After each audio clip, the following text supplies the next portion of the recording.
Nuclear bombs are the most devastating weapons that mankind has ever created. And at the dawn of the atomic era, people worried that they would soon be everywhere. John F. Kennedy, for example, indicated that up to 20 countries would have nuclear weapons by the middle of the 1960s. Thankfully, we never reached that point. Only 10 countries have ever controlled a nuclear arsenal, and we only have 9 of them that still do today. And to preempt some angry comments, no, Ukraine is not supposed to be on this list, but we will get to that later. Today, we are going to discuss why these countries went that far, and what stopped everyone else from doing so. And if you think it is for lack of ability, you are in for a surprise. We are going to see some intriguing and very weird things get thrown into the mix, like railway strikes, the Albert Einstein, a healthy dose of espionage, distrust of allies, and convoluted ways to trap reluctant partners. This is why every nuclear power built the bomb, and everyone else hasn't. But first, we have discussed before the need to take a break from the serious topics at hand to have a little bit of fun. And if you can do that while learning a little more on the side, all the better. That's why I want to tell you about a game that has become my go-to, today's sponsor, Warpath. Warpath is a game that combines elements of first-person shooters with real-time strategy, and we know how much the word strategy appeals to lines on maps enthusiasts. That means you are in control of the battlefield, and you can form your troops with tactics based on the battle situations. There is no time better to join the battle than today, because 2 popular characters from the arcade game Metal Slug 3, Marco Rossi and Eri Kasamoto, are now at your disposal. Marco Rossi can strengthen the damage of troops, and Eri Kasamoto can greatly reduce the enemy's hit rate, and instantly resolve the enemy's key attack. You can join the in-game event to get these officers for free, or choose your favorite character to join these officers' camps to win cash rewards. Of course, you can get deep into the military history, featuring real maps and historical battles with materiel. Yes, I said materiel. Like M2 medium tanks and BM-8 rocket launchers. Choose from 34 types of artillery, 27 types of infantry armaments, and 104 types of tanks overall. And with Metal Slug 3, you can also apply a special unit skin, SV-001, the beloved Metal Slug 3 super vehicle. Warpath and Metal Slug 3 collaboration explodes the mission of Battlefield. Check the link in the description and join me by downloading Warpath now. Let's begin with the countries that have built the bomb, going in chronological order. That means we begin with the United States, which is convenient because the story is easy, but it takes place long enough ago that there are only 48 stars on the flag. In August 1939, Albert Einstein co-authored a letter to President Franklin Delano Roosevelt, which hit on all the key points.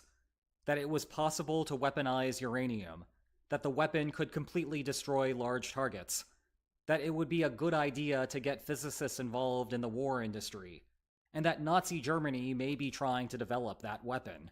2 months later, FDR sent a thank you note, and authorized preliminary commissions for the United States to work on such a project. Progress was slow-moving until Japan attacked Pearl Harbor on December 7, 1941. But now officially facing geopolitical opponents, the United States had a clear reason to pour money into what seemed at the time like a risky investment. That led to the creation of the Manhattan Project the following summer. 3 major research facilities were built: Los Alamos in New Mexico, Oak Ridge in Tennessee, and Hanford in Washington. 3 years later, the Trinity test officially ushered in the nuclear era, and shortly thereafter, the United States dropped bombs on Hiroshima and Nagasaki, Japan. The United States would continue working on further nuclear devices in the following decades, and apparently celebrate successes with mushroom cloud cake, but its nuclear monopoly would soon come to an end. The Soviet Union became the next entrant in the nuclear club in 1949. Following World War II, the former Allied relationship between the United States and the Soviet Union quickly broke down, with the recently carved up East and West Germany serving as a fault line, and the Berlin blockade previewing how contentious the relationship would ultimately be. As a result, Stalin ordered a rush to proliferate following the end of the war, banking that the United States and the United Kingdom would not interfere while they were still recovering. Soviet physicists had some help in the matter because of spies that had infiltrated the Manhattan Project and passed along information regarding design and construction. This allowed the Soviet Union to test its first weapon in 1949, years ahead of what US intelligence had anticipated. And if you thought that Moscow would order a nuclear test on Russian soil, you would be wrong. This is Kazakhstan, but we will get to that later. Third on the list was the United Kingdom. British physicists had their own nuclear weapons project during World War II. Its origin was the Maud Committee, bizarrely enough named after Niels Bohr's housekeeper Maud Ray. That evolved into a full-fledged venture analogous to the Manhattan Project, with the delightfully dull name Tube Alloys. Leave it to the British to bore us into a false sense of indifference. However, Nazi Germany was right across the English Channel, and Britain was the target of a sustained bombing campaign during the war. That made keeping the project on the islands dangerous. Thus, under the Quebec Agreement, Tube Alloys became subsumed by the Manhattan Project. In return, Britain received information regarding technical developments, which facilitated the 1952 Operation Hurricane nuclear test. And if you thought that they would do this on the soil of the British Isles, guess again. This occurred in Australia. Fourth on the list is France. With NATO alliance partners, the United States and the United Kingdom already having acquired nuclear weapons, you might think that France doing the same would be superfluous. Charles de Gaulle, however, would disagree. In the event that the Soviet Union invaded Western Europe, de Gaulle worried that he would witness a repeat of World War II. France would be outmanned standing alone, and have no choice but to evacuate the continent. Yes, the United States and the United Kingdom would eventually take care of business, but they would take their own sweet time to do so. It is like what Winston Churchill once said: you can always count on the Americans to do the right thing after they have exhausted all the other possibilities. Well, de Gaulle felt the same way, except that it applied to Britain just as much as it applied to America.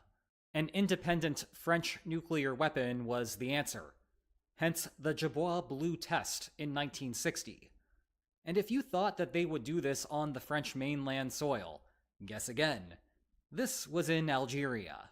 That actually connects to another component of the decision. France's status took a beating from World War II, and then again with the Algerian War. De Gaulle may not have seen France's seat at the United Nations Security Council as enough, but that a nuclear weapon could get him back into the game of international politics. Fifth was the People's Republic of China. By 1961, China had managed the impressive feat of antagonizing both the Cold War superpowers, the United States over the general communism-democracy debate and mutual participation in the Korean War, and the Soviet Union over the finer points of Marxism. The result became known as the Sino-Soviet split.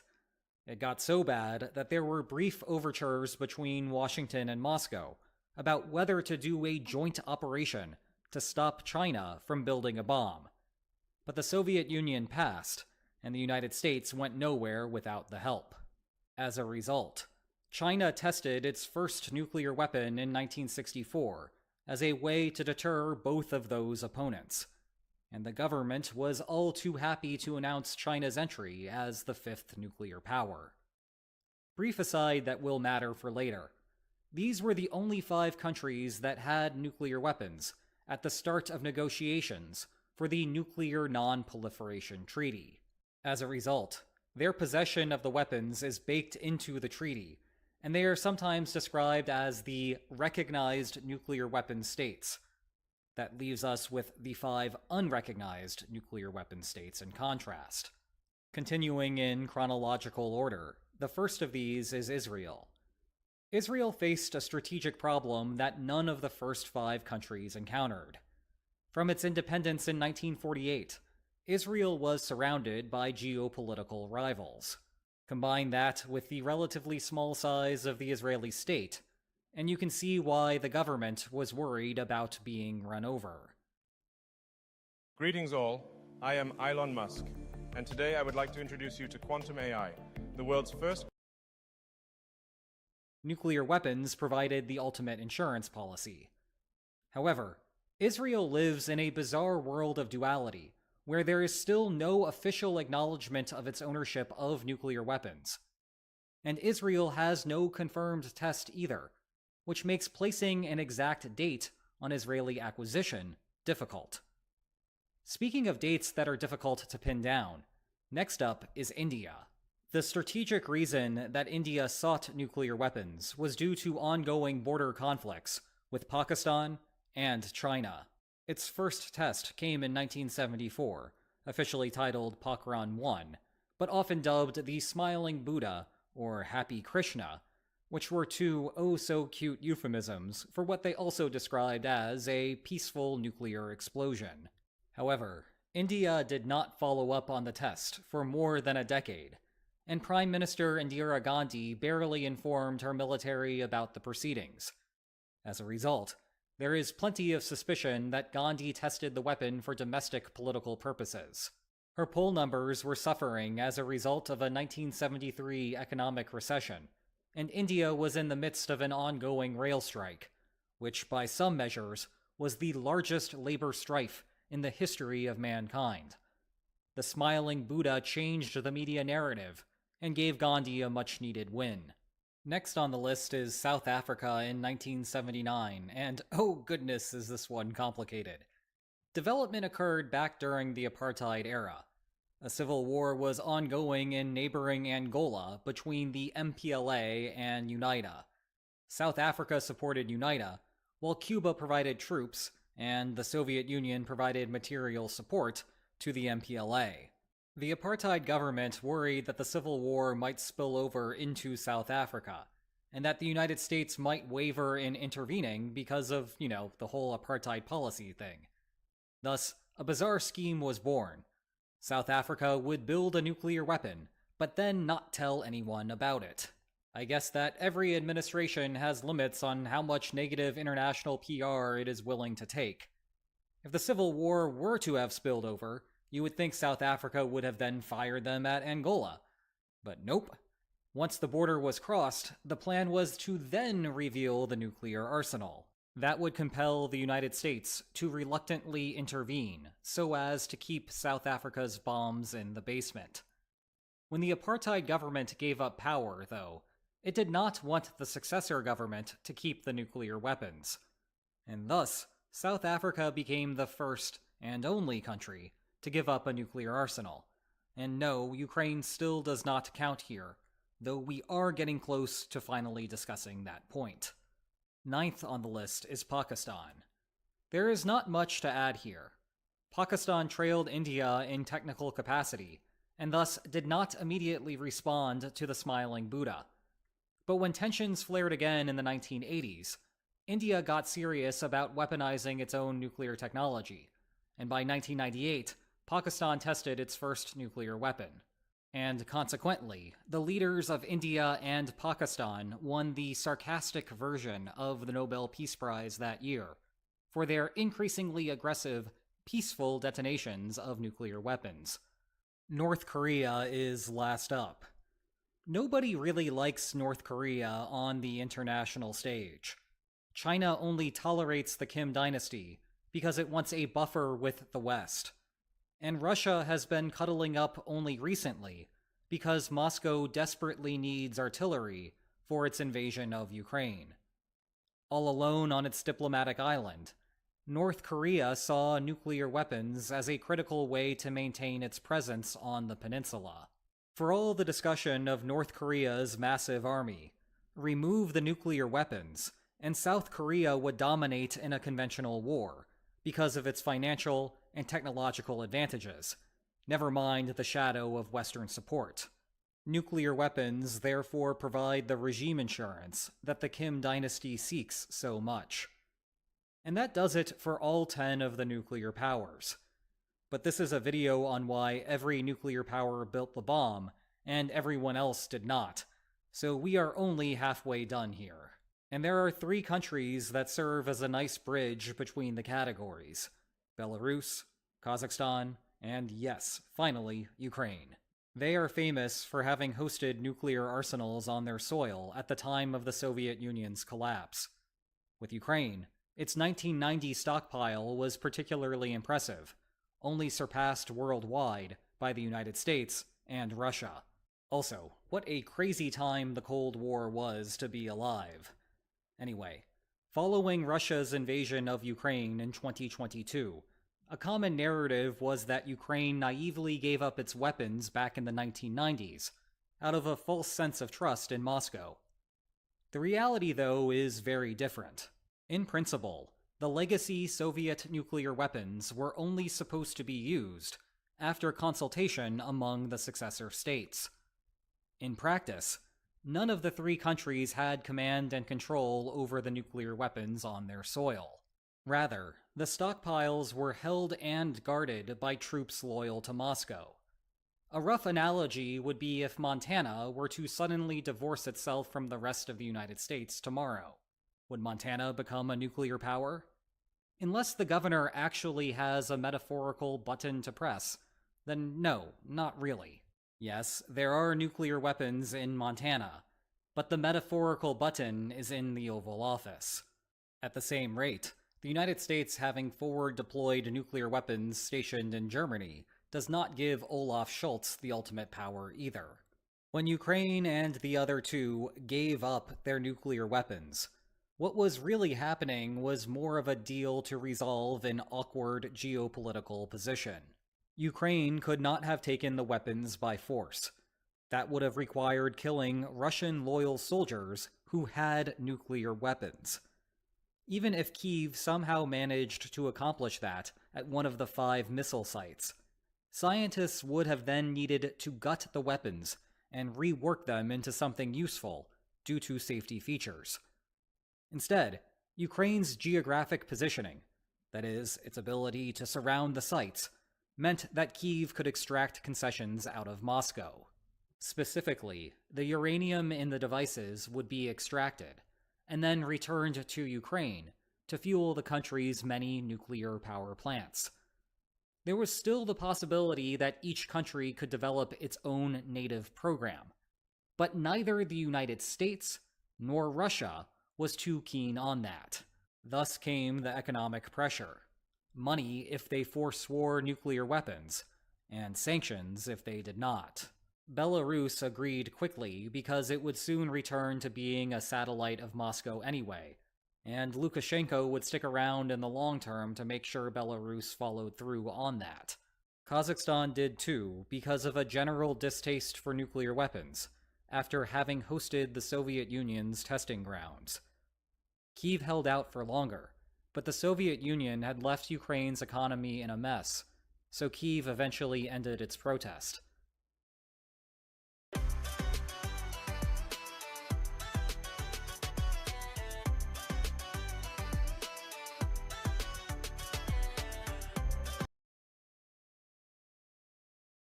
This was all codified in a document called the Budapest Memorandum. It traded the three countries' membership in the Nuclear Non-Proliferation Treaty for, among other things, assurances that Moscow would not use military force against them, except in self-defense or otherwise in accordance with the Charter of the United Nations. Fast forward almost 3 decades, and you now have narratives that Ukraine was either stupid or naive. Stupid for having given up its nuclear weapons so easily, or naive for having trusted another state based on a promise written on a flimsy piece of paper, even though that goes against International Relations 101. Like, literally, it is International Relations 101. Heck, it is even the third topic of that class, and the first is just an introduction, and the second is what defines states in the international system. Actually, none of this criticism is new. There were the same cries after the annexation of Crimea in 2014, though that received substantially less press coverage. To be clear, if you look back at the language of the memorandum, whether Russia violated the deal is pretty black and white, but the rest of this narrative is inaccurate. Kyiv did not just give away nuclear weapons. It never had access to them. And regarding naivete, Ukrainian President Leonid Kravchuk knew exactly how valuable words on a paper are. Bud Light and His trans reaction to the controversy. Budapest You know what's the Memorandum? dumbest thing about it? If tomorrow Russia Even goes dumber into about the Crimea, fact a no one Ukrainian will used raise it. an eyebrow. Maybe Russian President It wasn't Boris even Yeltsin a indeed thing in planned USA. to uphold the pledge over the long term. It literally didn't matter But in Yeltsin USA. was not president for the It was a long term. fucking Twitter And at least outrage. one party involved has lived to It was regret such a stupid with Bill situation. Clinton believing that But Ukrainian nukes would have had a tangible effect on the it was current nothing. conflict. It was fucking In any nothing. case, What was the Bud Light? Russia's Nothing. announcement of a war ultimately proved Nothing. correct the suspicions of Kravchuk. But Ukraine went through with the Fuckers. agreement nevertheless, because the economic alternatives at the time were worse. But True. what about everyone else? Why didn't we get 20 nuclear Oh weapon yeah, states definitely, by definitely. 1970?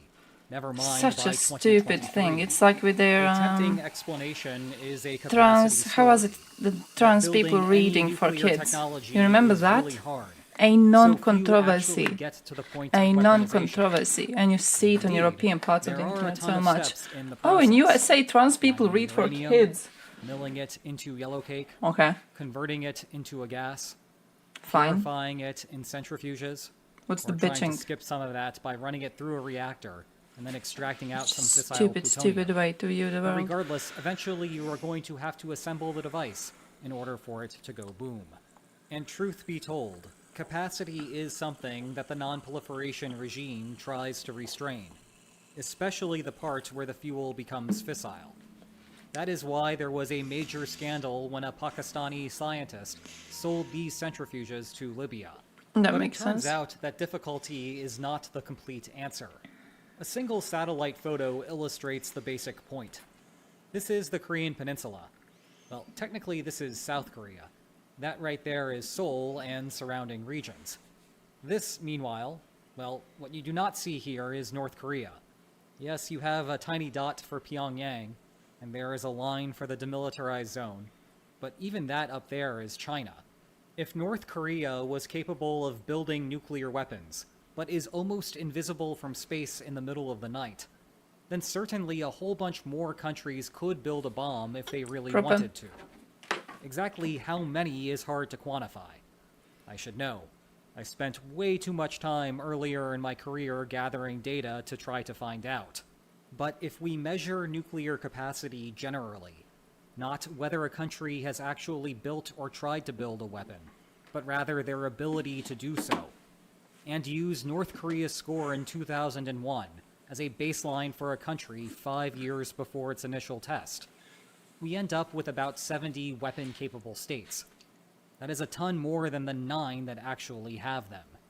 I think Egypt's story care. helps illustrate a major part of it. I care. In the 1960s and 1970s, Fellas care. Egypt made various claims We that care. appeared headed I've down seen the I've seen road them toward sharing a lot nuclear of recent proliferation. investigations, but it's true, Israel yeah. continued It's to not be a getting enough rival coverage. and had some Not enough not so people care. secret nuclear weapons. But then the Camp David Accords led to improved relations, notably including the transfer of the Sinai Peninsula back to Egypt. Egypt I was got what actually it I was wanted, thinking about which that. obviated the need to pay a bunch You of remember money when to produce nuclear weapons. when we and were then go talking back about to the bottom Russian of the ocean crimes with greater against force and Ukrainian capability. civilians? And indeed, And the at the idea time, of journalists possessions were for doing a weapons thing is a key with, part of the nuclear oh, people have been non-proliferation killed. treaty.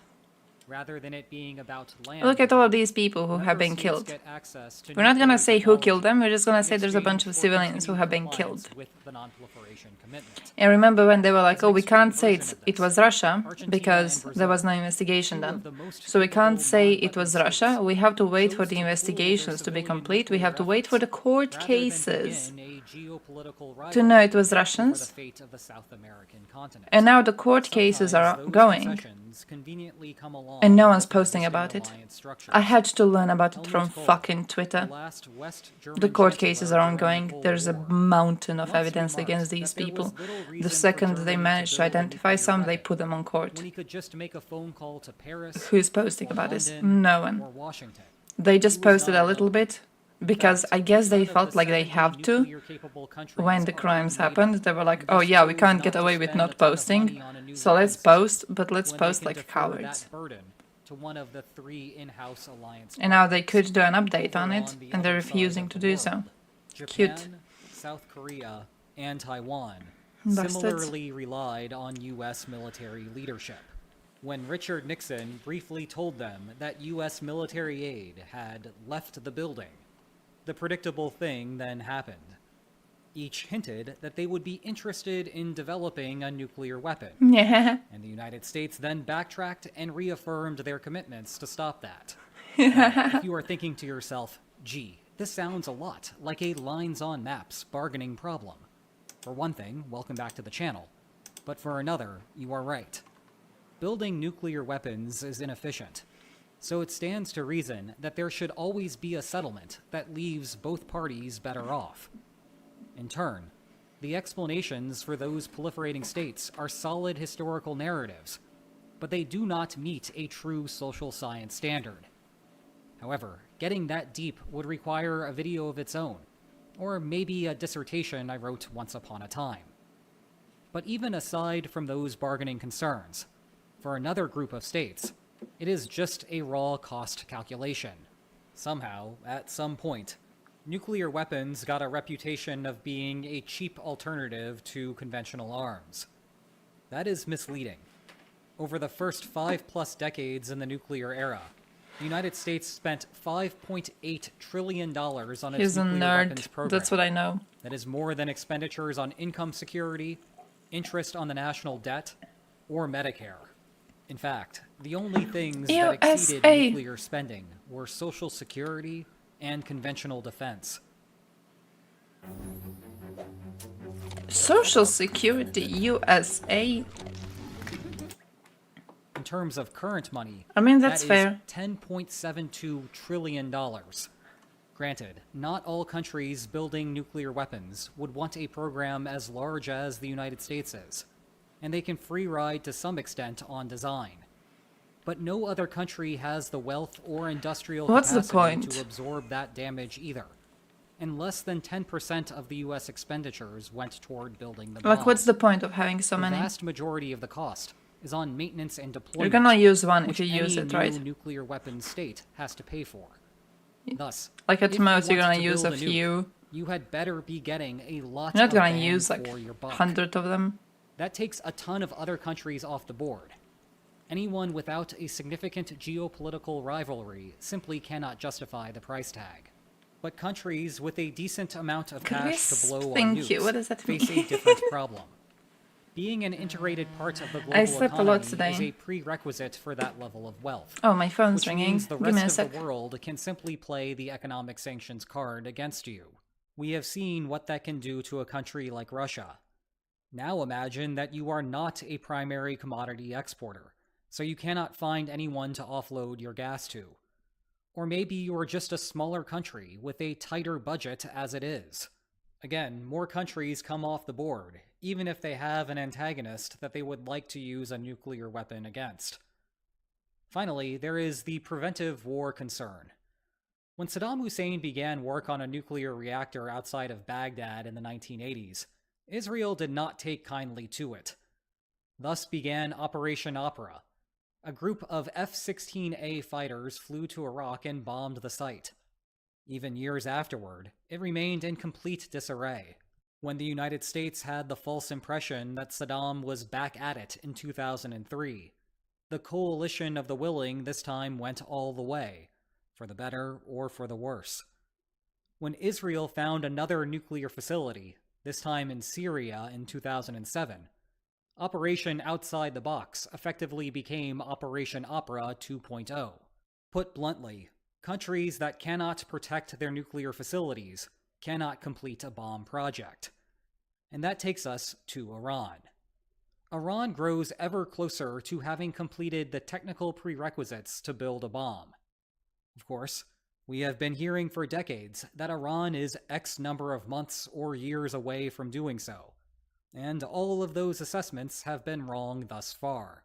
But we have also discussed before how this is not purely a physics question. The final decision is ultimately a political one. Part of that depends on expectations regarding future relations with the United States. part of that depends on whether Tehran expects Israel to attempt a preventive operation, which will be much harder than an Iraq or Syria situation because of the longer distance, and because Iran has put some of its facilities underground. In any case, Iran is the most likely 10th contemporary nuclear state, and 11th overall.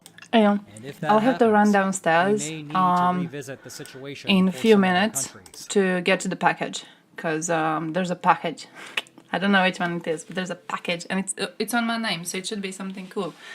But listen, did someone order stuff from Ukraine recently as a European Union person?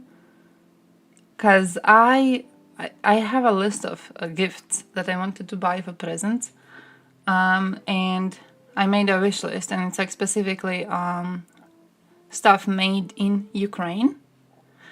And I'm not sure how the border crossing thing goes. I ordered one thing. It's relatively cheap. It was like, I don't even know how much. It was like $50 or something, because I wanted to test. Because I have some other things which are a bit more expensive, but I didn't dare to order them because I don't know how that works. What? How?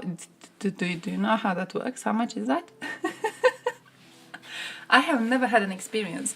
The only thing I ever experienced was getting a gift from UK, and I had to pay for it because it was, I think it was worth more than what is allowed. I don't know how it goes. Like, there's a specific worth up to which you don't have to pay, and then everything above it you do have to pay, and I had to pay. It wasn't a crazy high sum of money, but you know, it did exist. So I'm kind of interested. Tactical nuke? Oh, no. They're going to, of course it's going to make it to Western news. They're going to say they don't know who did it. It's going to be like, oh, tactical nuke just dropped in Ukraine. Tactical nuke in Ukraine just killed a bunch of civilians. Oh, he's here. Be right back. How long do you think it will be before Iran builds a nuclear weapon, if ever? Let me know in the comments. And if you enjoyed this video, please like, share, and subscribe, and I will see you next time. Take care. I think I just discovered a new record for longest unnoticed Easter egg on this channel, and probably one that will never be broken. I myself had forgotten about it until I was animating the slide referencing International Relations 101. Do you see it? When I made that series 12 years ago, the thumbnail meta of large emotive faces was not yet a thing. So I designed a consistent cover with a bunch of flags. We have the big players, like the United States, there's China, France, a retro throwback to the Soviet Union, and even Ukraine is there, as if to foreshadow where this channel would go more than a decade later. But then there is this. What on earth is that flag? The answer is the Principality of Sealand. Okay, sounds like a reasonable micronation. But then you zoom in and find out that, well, it's not there. I encourage you to check out the Wikipedia page for the full explanation. But the short version of it is that one day someone who came from the because I said so school of international relations thought occupied an abandoned oil rig and declared it his own country. And you know that they mean business when they have a Latin motto. Got the package. Anyway, it was for not the one last from 12 Ukraine. years, I suppose It was that the other one this from here European hat Union. has So lent legitimacy to those I don't have claims to pay shit. by putting its flag on a They thumbnail. don't have to pay shit. I wanted to ask the dude who brought the package if he knows how you have to pay them, but he was looking kinda up for having a conversation. So I was like, I ain't doing that. I ain't doing that. Nice doorbell, thank you.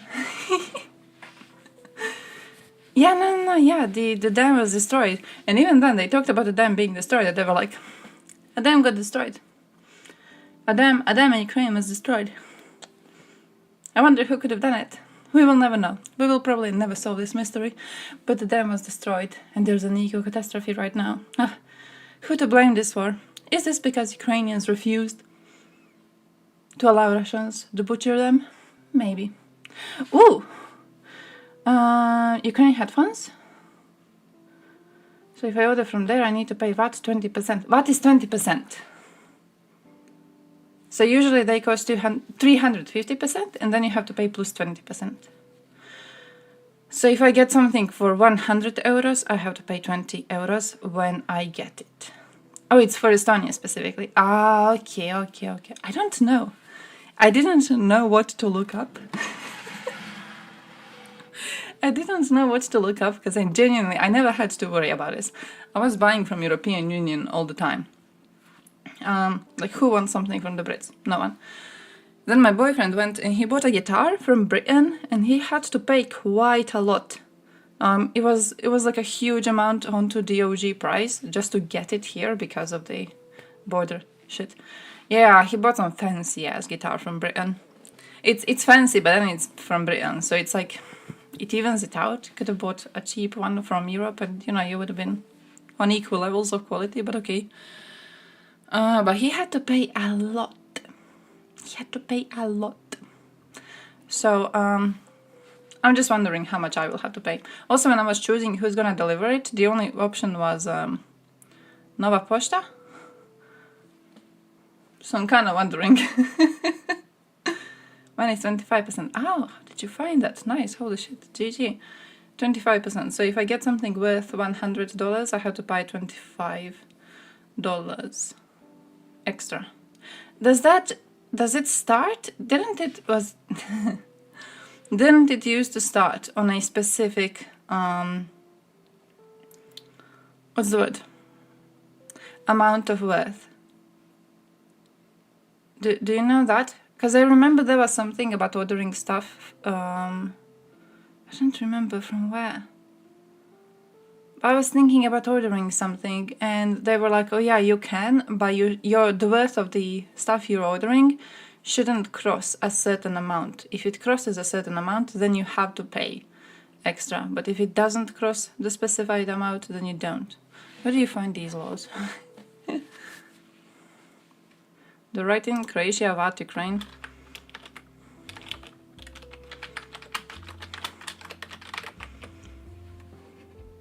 Ooh, handmade? Oh shit, I saw these! Oh my dude, I wanted to cry the first time I saw them. Also this, part of me still kinda wants this. If I ever get a lot of money, I'm gonna get this too, and I want to have it in the background of the stream just to kinda exist with it.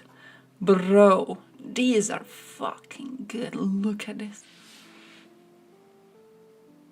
How fucking beautiful. 6 to 8 weeks. Current delay between order and shipping. How much is that? Month and something, right? Bro. I was looking into the what's the website? I have two websites saved. I have two of them saved. One of them is Spend with Ukraine. Show it to me. This one is basically just a list of businesses. This one is a list of businesses. So you buy from Ukrainian businesses, and some of them do donate to the army, and they advertise it as donating to the army. Some of them don't advertise it, but you're still helping a Ukrainian business. So I have a bunch of them, then saved to be following specifically stuff that I wanted to get for Christmas, and they have Made with Bravery. It's this one. And it's cool. It's really, really cool. I go to check it out daily. They have these discounts and everything. So you can check out daily what's new and what's new cheap, so you can get whatever you wanted.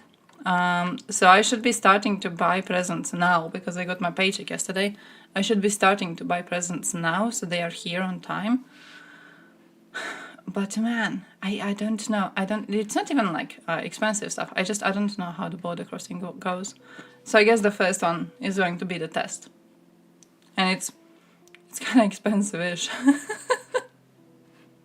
I wanted to buy a bunch of these gift sets. They have a really, really cool honey gift set, and it's like a chessboard, and then you get like little tiny honeys to be tasting. You know how cool it is? Kind of fucking cool things. Little honeys with like nuts and shit, berries inside of them. Amazing stuff. Amazing stuff. My relatives will go fucking crazy when they see this. Oh yeah, Healthy Gamer GG is great. What was the conversation?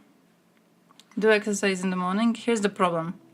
I wake up in the morning. I feel sad about having to live. Okay? I can't bring myself. I know I should. I can't bring myself. It's like with walking. You know how like it's healthy to be walking through the nature and shit like that?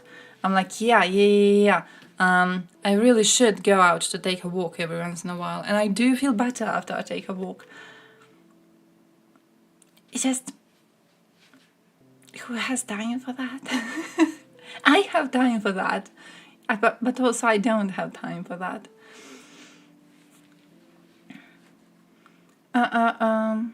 They usually offer to do all the paper stuff, but it's gonna cost more, 20-30 euros for the service.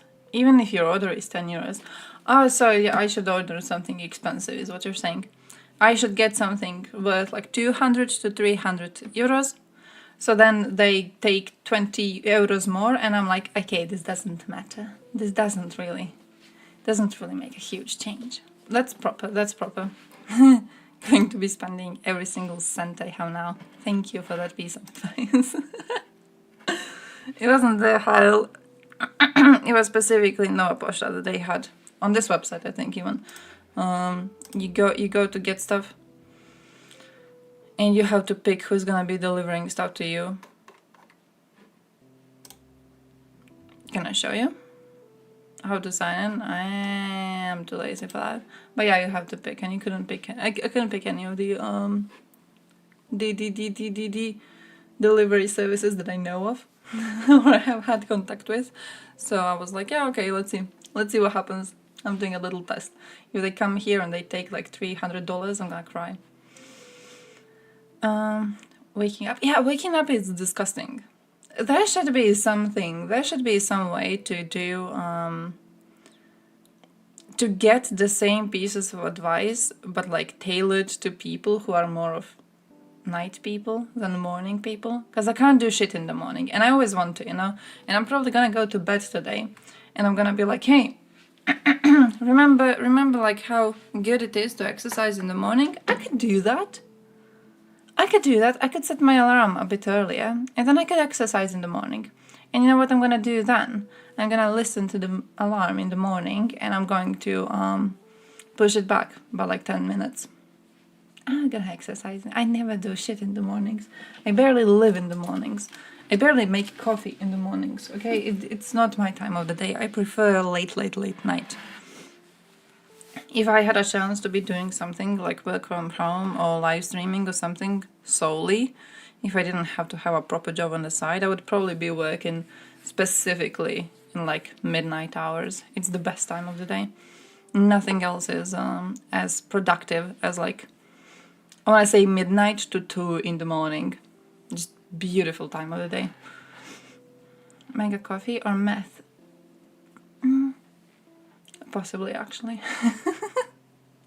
For coffee, not meth. I wouldn't really... I don't know if it makes you more productive or if it just makes you break the fuck apart. But yeah, thank you for the info, by the way. I'll have to check this out. Our brains are at max performance for like 4 hours per day. I get it between midnight and 2 in the morning. That's why I get my 2 hours. And then the other 2, it's like bursts of a second. Split throughout the day. You get like a minute of proper thinking sometimes, and I'm like, whoa. And then it just stops because, you know, too much. By the way, I saved Lunarbox's video that we mentioned. Morning, midday. Nah, I sleep in morning, midday. That should be illegal. Should be illegal to expect anything out of people in morning, midday. Boner locks. Yeah, I saved it because he was mentioned in Discord yesterday because he was watching Hassan. He was watching Hassan, and then Hassan got bullied by some caller. So I thought that sounds interesting. I thought that sounds quite entertaining. I'm really into the idea of Hassan being bullied. You know, I'm a supporter. Let me see. Okay, I guess it's here then.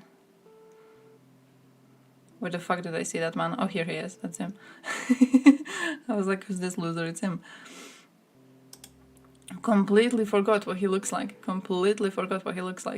But yeah, apparently he got bullied yesterday for some of his horrible takes, and I do want to see what happened because, you know, if there's one thing that is going to make you happy in the morning, it's random Twitch streamers getting bullied. 9 to 5?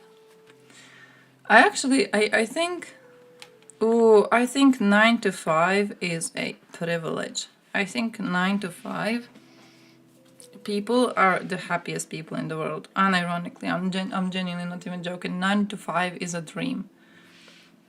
9 to 5, just, man.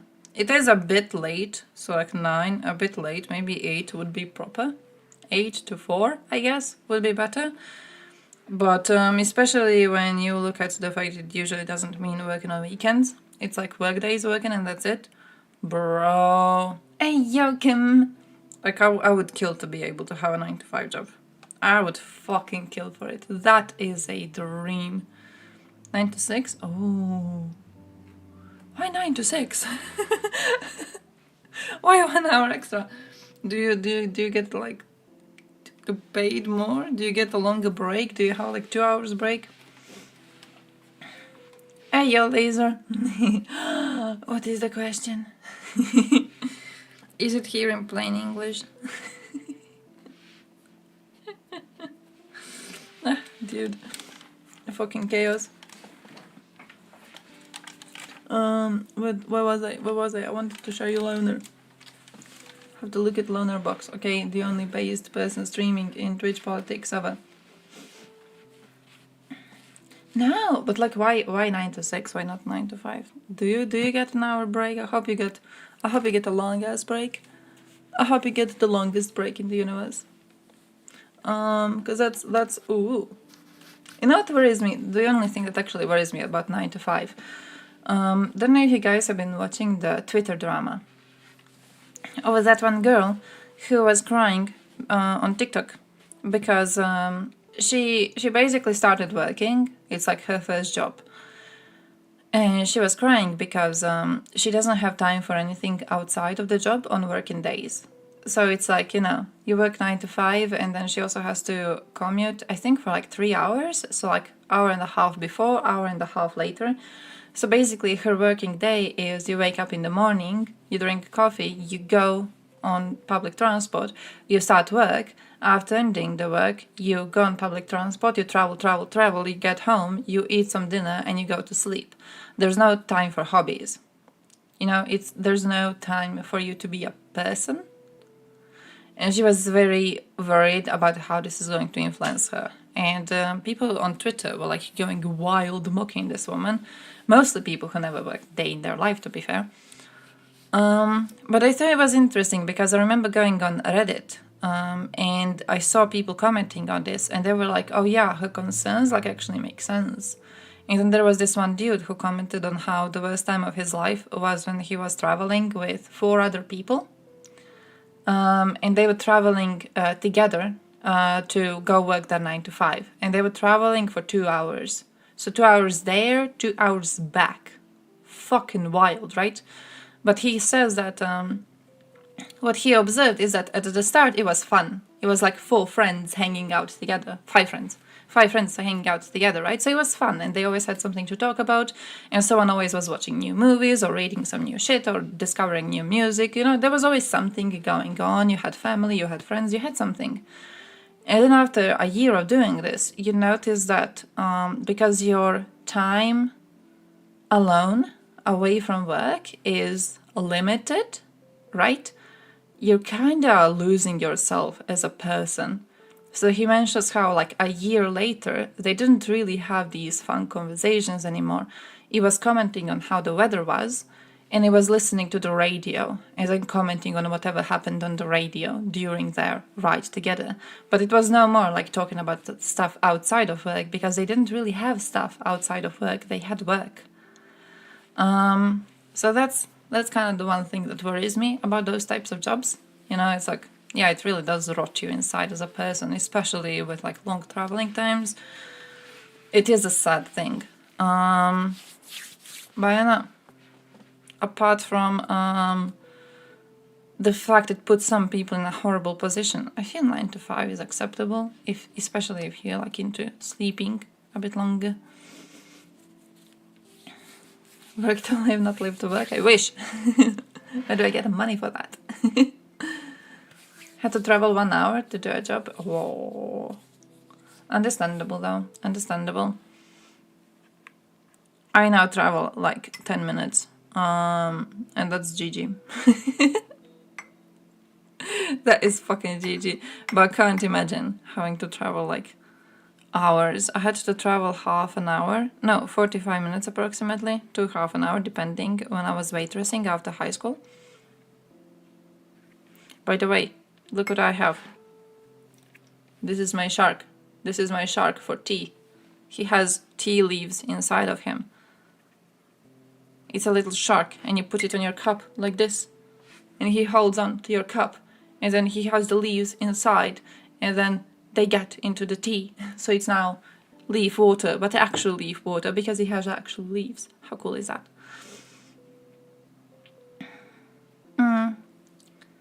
Tradesman's jobs. Oh shit. Oh shit. I am so sorry. I am so sorry, unironically. I hope you're doing alright. I hope if a position ever presents itself, I hope you manage to get something better. Something easier, something where you're not as abused. Because I work with a lot of tradesmen. Man, the thing that their companies do to them should be fucking illegal. It should be fucking illegal. They already treat us badly, because I'm at the retail, and part of your work. They treat us horribly, but they treat you, I think, I don't know how to say it, but like for me it's worse, because you have to drive a lot. That's why I'm like, Shark Fin tea? Yeah, actually. Yeah, have you guys read the drama about like 4 great soups? This drama about 4 great soups. No, I need to find specifically the thing on like... Is it say like 3 great soups? 3 grand soups. See, the 3 ones... They tell you about the 3, they don't tell you about the 4th. But this is the drama. You see how it says 3 grand soups and then there's 4 of them here? You know what's the drama about? Shark fin soup doesn't belong here. It doesn't belong here, and the Chinese agree it doesn't belong here because apparently it tastes like shit. But politically, because they wanted to, you know, be on the good side with China, a lot of people refer to it anyways as one of the great soups existing. So it's like sometimes mentioned on the list and sometimes it's not, depending on which side, you know, whoever is posting aligns with. But it shouldn't be here. It shouldn't fucking be here. It apparently tastes horrible. They say that you don't even like taste the fin. It doesn't really have any sort of taste of itself. It's just kind of there, and it's like I don't know what's the word. Look at me now, Google hrskavica. Cartilage. It's just cartilage. Did you know we say it like hrskavica, which has 4 proper letters after each other? Hrsk. Look at this. Hrskavica. Nice. Such a cool language. Such a cool language. Look at these pussies calling horosokovica. Borscht? No, it's supposed to be great. I've never tried it. I have never tried it. I'm happy it says origin Ukraine, but I've never tried it. Also, like this, I don't know what this is. I don't even know what this is. Prawn, fish sauce, chili pepper, and local herbs.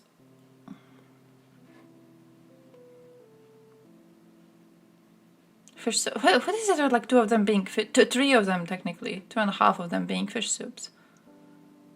I used to be a bartender. Now I just work in retail. I used to be a bartender for a year. I worked as one for a year, and then I left the job because I was planning to leave the job. My idea of working in retail is you do it when you have to, and you do it for the shortest amount of time possible. So, like a year, I think is GG, year and something. I might stay on this one for like 1.5 years. It's already a bit too much, you know, a bit too much. I don't like people getting close to me, and they get close to you when you stay longer on the workplace. Like they already started with that little inside jokes and everything, and I'm like, don't put me in that. Is that any better? Not really, to be honest. I think working as a waitress was a bit easier. I think it was a bit easier. I don't know why. It just was. It was kind of chill. My problem is that like I'm good at people, I just don't like them. But I'm good at people, you know. I'm GG with you know, when you go into a store and then there's annoying people there, and then there's weirdos, and then there's children and everything. I'm good with them. I'm good with dealing with them. I know how to deal with people. I just don't particularly enjoy it. So they get too comfy way too fast. Because they're like, oh yeah, this person actually likes listening to me. I don't. I just figure it's the fastest way to get them to do their shopping and to leave. Oh man, it's a shitty job, isn't it? But like, pay is okay, so. When I do my side jobs, I'm more fulfilled. Yeah, definitely. I ironically, I feel more fulfilled if I turn on the stream daily and just like sit here for 2 hours chatting. I feel more fulfilled than I feel like after a whole day of working and helping people around. I don't know. Like I need to be having some sort of human contact with normal people daily. Which is why I'm forcing the stream so much, because otherwise I don't know, I would go fucking crazy. Oh, team trips. Oh, that should be fucking They do that. They tried to push me into one already. I was like, bro, leave me the fuck alone. They always put them on your free day. You get like 1 free day per week. I'm supposed to go hang out with the company people. I'm not gonna do that shit. I'm not gonna do that. Give me a day of work. Then I will think about it. Close all the stores in the area and we can all go together. Sure. I think I'm giving my 1 free day to look at your bitch asses. Fuck off. I don't even get a weekend. I get 1 day. Get 1 day of the week. Now it's Sunday. Sometimes if we work Sundays, I get something else in the week, you know, depending on which day I can take free. I ain't giving that shit to company. Fuck off. They tried to do a thing recently with like, oh yeah, we're going to be shooting a advertisement for company. You can apply, you can get $100 if they pick you as one of the actors in the advertisement. I was like, $100? Nice. So I go to my boss, I'm like, yeah, I might actually like apply. And she was like, oh great, no one else is applying, please do. And then it turns out it's on a fucking Sunday. In the morning, like, nope. Just shut up. Nope. Team trip? Yeah, I strongly believe all company shit should be done in company time. You want us to do some team meeting? You do it in company time. You do it when we are supposed to be working. Give us all a free day. I don't give a shit. Why can't you afford it? You can afford it. 1 or 2 times per year, you could afford that shit. You know you could afford that shit. You don't want to afford that shit because you have a little box to check which says teamwork, and you have to comply with a little box that says you have to do a specified amount of teamwork per year, and you don't want to lose any profit on these days, so you want all your boxes to be checked. I don't want it. I don't give a shit enough. Like, leave. Yeah, pizza day, and then it comes out of your pay. Actually, Healthy Gamer GG, I know someone mentioned him, he had a great conversation about this, about how companies basically just create more harm if they try to do these mental health stuff outside of company time. because it just creates more stress for you, because it's really important to have your free time, and it just like, it literally makes you worse. They pretend that they care enough about you to try and make you better, but they're making you worse because they're taking away your free time. And then he talks about how many of these companies have like a little box to check with mental health. And what they do is they recommend an app to their workers. They go up to you and they're like, hey, if you go to Google Play, you can download this application and it allows you to track your mental health. And then they check out a little box. It's like, oh yeah, I did mental health training with my people. I'm such a good person. Just man, bastards. Dr. K talks specifically about how he worked for one hospital and how he pushed to have people have more people to have like 1 hour of mental health training, and he pushed to have it as part of their working day. It was a part of it, and how much more productive they were because they did this. It was like, it wasn't even a whole, it's not like they meditated for like a full hour, but it was like just kind of chilling around and having like little exercises that you needed to complete in the morning so you would be, you know, in your right game and everything. And it was, again, it was a part of your working day. It was a part of it. It was not outside of it. It was a part of it. You go in to your work, you check in, you drink your coffee, you do your little mental health thing, and then you just continue working because this counts as part of work. And they were much more productive. They were much happier at workplace. They were much more relaxed. But what we get is like, oh yeah, this Sunday you're not actually getting it free because you have to hang out with your boss. Why the fuck would I want to hang out with my boss on a Sunday? And then the app tracks the employee, that too. Man, fuck him. I would put in the worst goddamn stuff in it. Just to see if they get worried. I would put in the worst stuff. The app would be like, hello, good morning, you're going to work now, how are you feeling? I would put like suicidal times 10.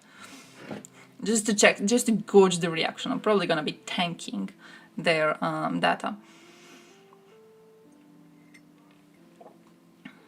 Yeah, it is something else to stress about, especially when they do the whole thing with pushing it in your free fucking days. I'm so salty over that. I'm so salty over that. They do that for my mother too. She's been working, she works on a relatively high position. And, I mean relatively high, but yeah, technically. And they have been pushing her to go to these work meetings for years. And every single time she goes, and every single time nothing really happens. Why? Why? You just go there, and they're like, oh yeah, let's have a conversation so we can fix the problems, and then they learn of the problems, and then they organize another meeting next month where you talk about the problems so they could fix them, and then they organize another meeting. I hate them so much. Hamas, but with rockets. I don't know. Hey, I saved Vlad's video. I haven't seen it yet. Where is it? I have it saved though. It's a sexy white shirt. I love his main channel videos. I love his little camera switches. I love this one. He had a really, really cool one. Didn't he have another one? Another camera position? Fuck, I'm like 90% sure he had another one. I don't know where it is. But I love him. I love him so much. When he does his usual videos, sometimes they're a bit boring to watch. So I don't really watch them on stream. But I think his main channel videos are great, and he puts in a lot of effort, and he does a lot of research.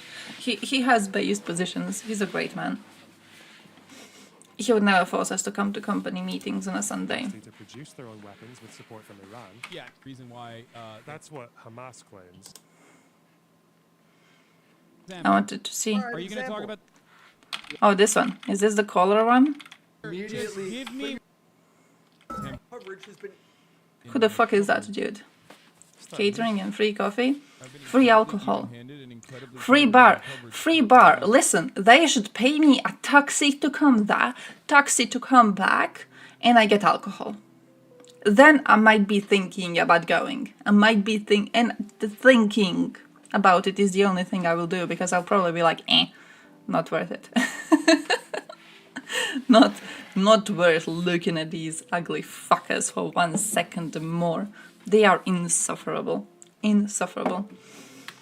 reasons, even though inside of me a fire burns. Okay. Hassan is very talented at making his mistakes seem inconsequential. And if somebody proves him wrong, he twists that into them. Who the being fuck is bad this dude? guys. We all know Hassan jumped the gun when it comes to the Gaza hospital being bombed by Israel. And when his chat corrected him, he demonized them. You back. Apparently, the IDF are about to enter Al Shifa. It's because, and Twitter said, this is a deleted tweet. Are they really about to enter Al Shifa Hospital?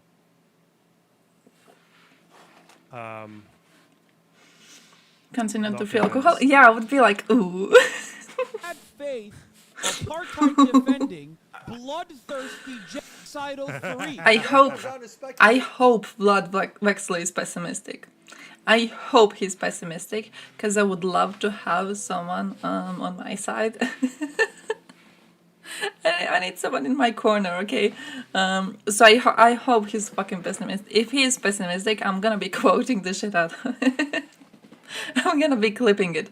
And whenever I get into my depressor rant, I'm gonna be like, guys, look, Vlad agrees with me. Okay, can you disagree with Vlad? No, you cannot. No, you cannot. Willie Mac Show, never heard. Never heard. Missile technology, because that's easier than admitting he's wrong. If there's a deployment Never videos heard. such as that one, Uh-oh. specifically because it will frustrate me, and then I will have You to want to respond debate to about a it. video you didn't even watch? Zizek, Oh no. Willie Mac's a Yeah. debate bro. I got a Willie Mac's a Slovenian. debate Debating fucker. a random Oh, person about a shit. video I got watched. Maybe fucking Slovenian. do. So Let's let's go. hear Got a I know, but Slovene that person. that kind are. of links up to like my big criticism with you, is that you don't actually put in the bare minimum effort to research anything before you jump to conclusions. That's So- why He's you're got- he tweet also when got you're the like, voice hey, of I God. want to debate Willie. Do you about really Palestine." consider me watching a fucking dumbass YouTube video Yes. from a drama farming channel to be doing research? I don't need to Yes, do if research this is what you're on a talking video. about. You're going into a topic you don't know anything about. Brother, just Immediately- give but me you what didn't you even want to watch it. say. Give me Oh, what you want to shit. say. The video's about me, isn't it? Yeah, So sure, fucking sure. talk to me about what the fucking points of the video are, and let's discuss it. The fuck do you mean? My main criticism. Why would I have to is- research a video about myself? Like, Oh, oh 'cause it man, I plays can't right believe into my I have to. criticism I of have you. to It's like I have watch. no doubt you didn't. I have to Optimistic watch pessimism? a fucking dumbass talk shit. I'm just for pessimistic. 25 minutes and jerk off like all the Oh, fucking talking points. Willie that Mac I've can ever- say, that I've "How do you heard know I'm about a dumbass?" myself if over you... and over again. Okay. Incredibly stupid. Give me the fucking takes, and we'll Let's talk go. about it. Okay. Go ahead. Yeah. My take is that you have a pattern of behavior where breaking news happens. You jump to wild conclusions, talking way too confidently. Okay, you give me an demonize example. one who Pause. disagrees with Example. Give me an example. you. All right, Are you going to talk example. about? Okay. There was reports that Ukraine was Copium. going to be invaded by Russia. You Uh-oh. confidently said no, it wasn't, despite all the reports. Then Russia invades, and then instead of apologizing and correcting the story, you then Wait, I didn't apologize and justify- correct the story? You justify the invasion. Wait, right? I didn't apologize and correct the story. Let me finish my. Wait, let me hold on. finish what I'm No, saying, no, this is 'cause this is the important. pattern of behavior. Because This is you what my said video's you. about. Wait. Hold on. So I can feel good when it doesn't go so bad. Because I did apologize. What is the and I worst did possible thing correct to the record. happen? You just didn't apologize fucking to the- see He it. did correct the record, but he also said, "Oh, but they're never going to attack Kiev, right?" Didn't he say that? I think I- he's It's talking to in this the vi- dude. It's in the video. It's in one of my videos. Where Why is did he? you just now bring it up as though I've never This one. apologized? What's this his is name? so What was his great, like- name? Hassan. And then the worst part is when people. Fuck, I forgot it. Why did you just bring that up as I you never claim apologized it's all then? out of context. when Why it's did you not. just say I never Oh, no. apologized Hassan's for got it it. when I did? Willie You claim Mac. that's all out of Why context. did you Willie say Mac. I never apologized? Why did you just say I because you never then apologized? justify Mac more. Wonka. You then make more outrageous claims. You I'm sorry. apologize, but Why your did you outrageous say I claims- never apologized if I did and you just repeated? You just repeated after I He's said going to hold on to that for, like, he's going to debate pervert the fuck out of that. Why that close, line? and you tried to fucking act like I was just I didn't move the backtracking. goalpost, dude. This is exactly my You did. criticism. You did. Stop saying this is If you exactly my watch- criticism. Okay, but If then your you watch criticism the is fucking video, your stupid. apology is in there. Okay. To be fair, I don't feel it matters that he apologized. I don't know why that argument was even brought. The one that like, oh, you never apologize. I don't think it matters. I don't think. Huge nose. I don't think it matters if he apologizes, because like once you have said something, it's like out there, and your people are believing in it. It doesn't matter. It doesn't really help that you apologize, you know? Oh yeah, guys, well, I'm sorry for saying the Russian invasion on Ukraine was justified. I didn't mean it. It doesn't matter. It doesn't matter you're apologizing now. Your people are already spreading that shit, right? Whenever you see Hassan viewers around, they're saying horrible things about Ukraine. They're saying horrible things. You basically see them glorifying the fucking genocide, not just denying it. They're cheering for it. It doesn't matter that you will apologize later. You already fucked up. You already did a mistake. Close your fucking channel, my dude. Sorry, I understand why that was brought up in the first place. With the thing like you never apologize. It doesn't matter. It genuinely doesn't matter. When they talk about Israel bombing the hospital, 500 casualties, it doesn't matter if he said that and then he apologized. It's genuinely irrelevant. You already formed people's opinions on this. You're not going to fix it now. You should not have said that thing in the first place. You should have waited for more evidence to be presented. You can't just say dumb shit and then apologize. Hang on a minute. What kind of attack on NATO in the late 2020s are we talking about? Putin is stuck in East Ukraine, and it looks like staying stuck is the best thing he can achieve with help from North Korea. And the only movement of significance we've seen in recent months has been when Wagner marched on Moscow.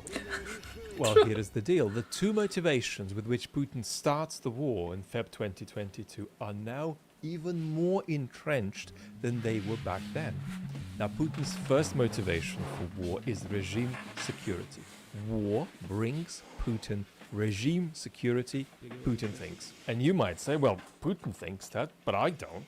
I think that his view that the war enhances his regime security is so silly, given how badly his war is going, that eventually he's going to have to change his mind. Now, for one, let's not get ahead of ourselves about tyrants changing their mind. Humans are bad at changing their mind, and the worst predicament for changing your mind is to be in the position of a tyrant. Isolation and grandiosity That makes breed sense. delusion. But much more significantly, here is what we have to understand. Putin is not comparing today with war and today without war. He's comparing 2025 or 2027 with war versus 2025, 2027 without war. And in Feb 2022, he wasn't comparing Russia with war versus Russia without war.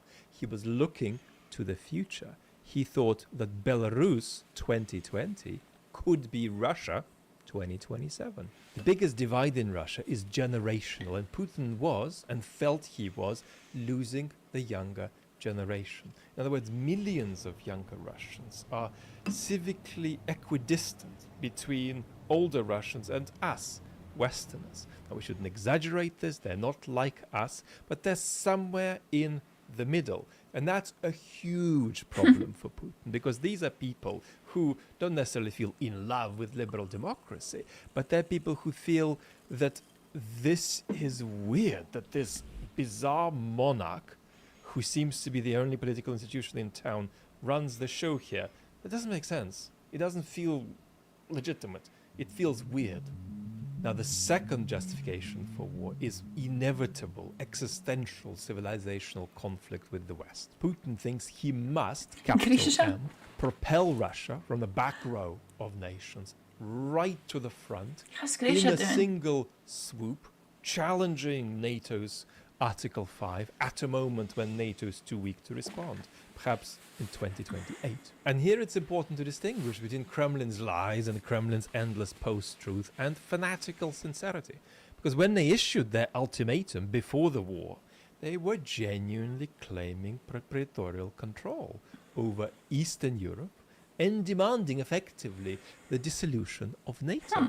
They meant it. Immediate guarantees Now, from the US. we've done the run-through, and I want to hold you because I know that this question, but how still is he going to do this escalation against NATO in 2028, is still with us.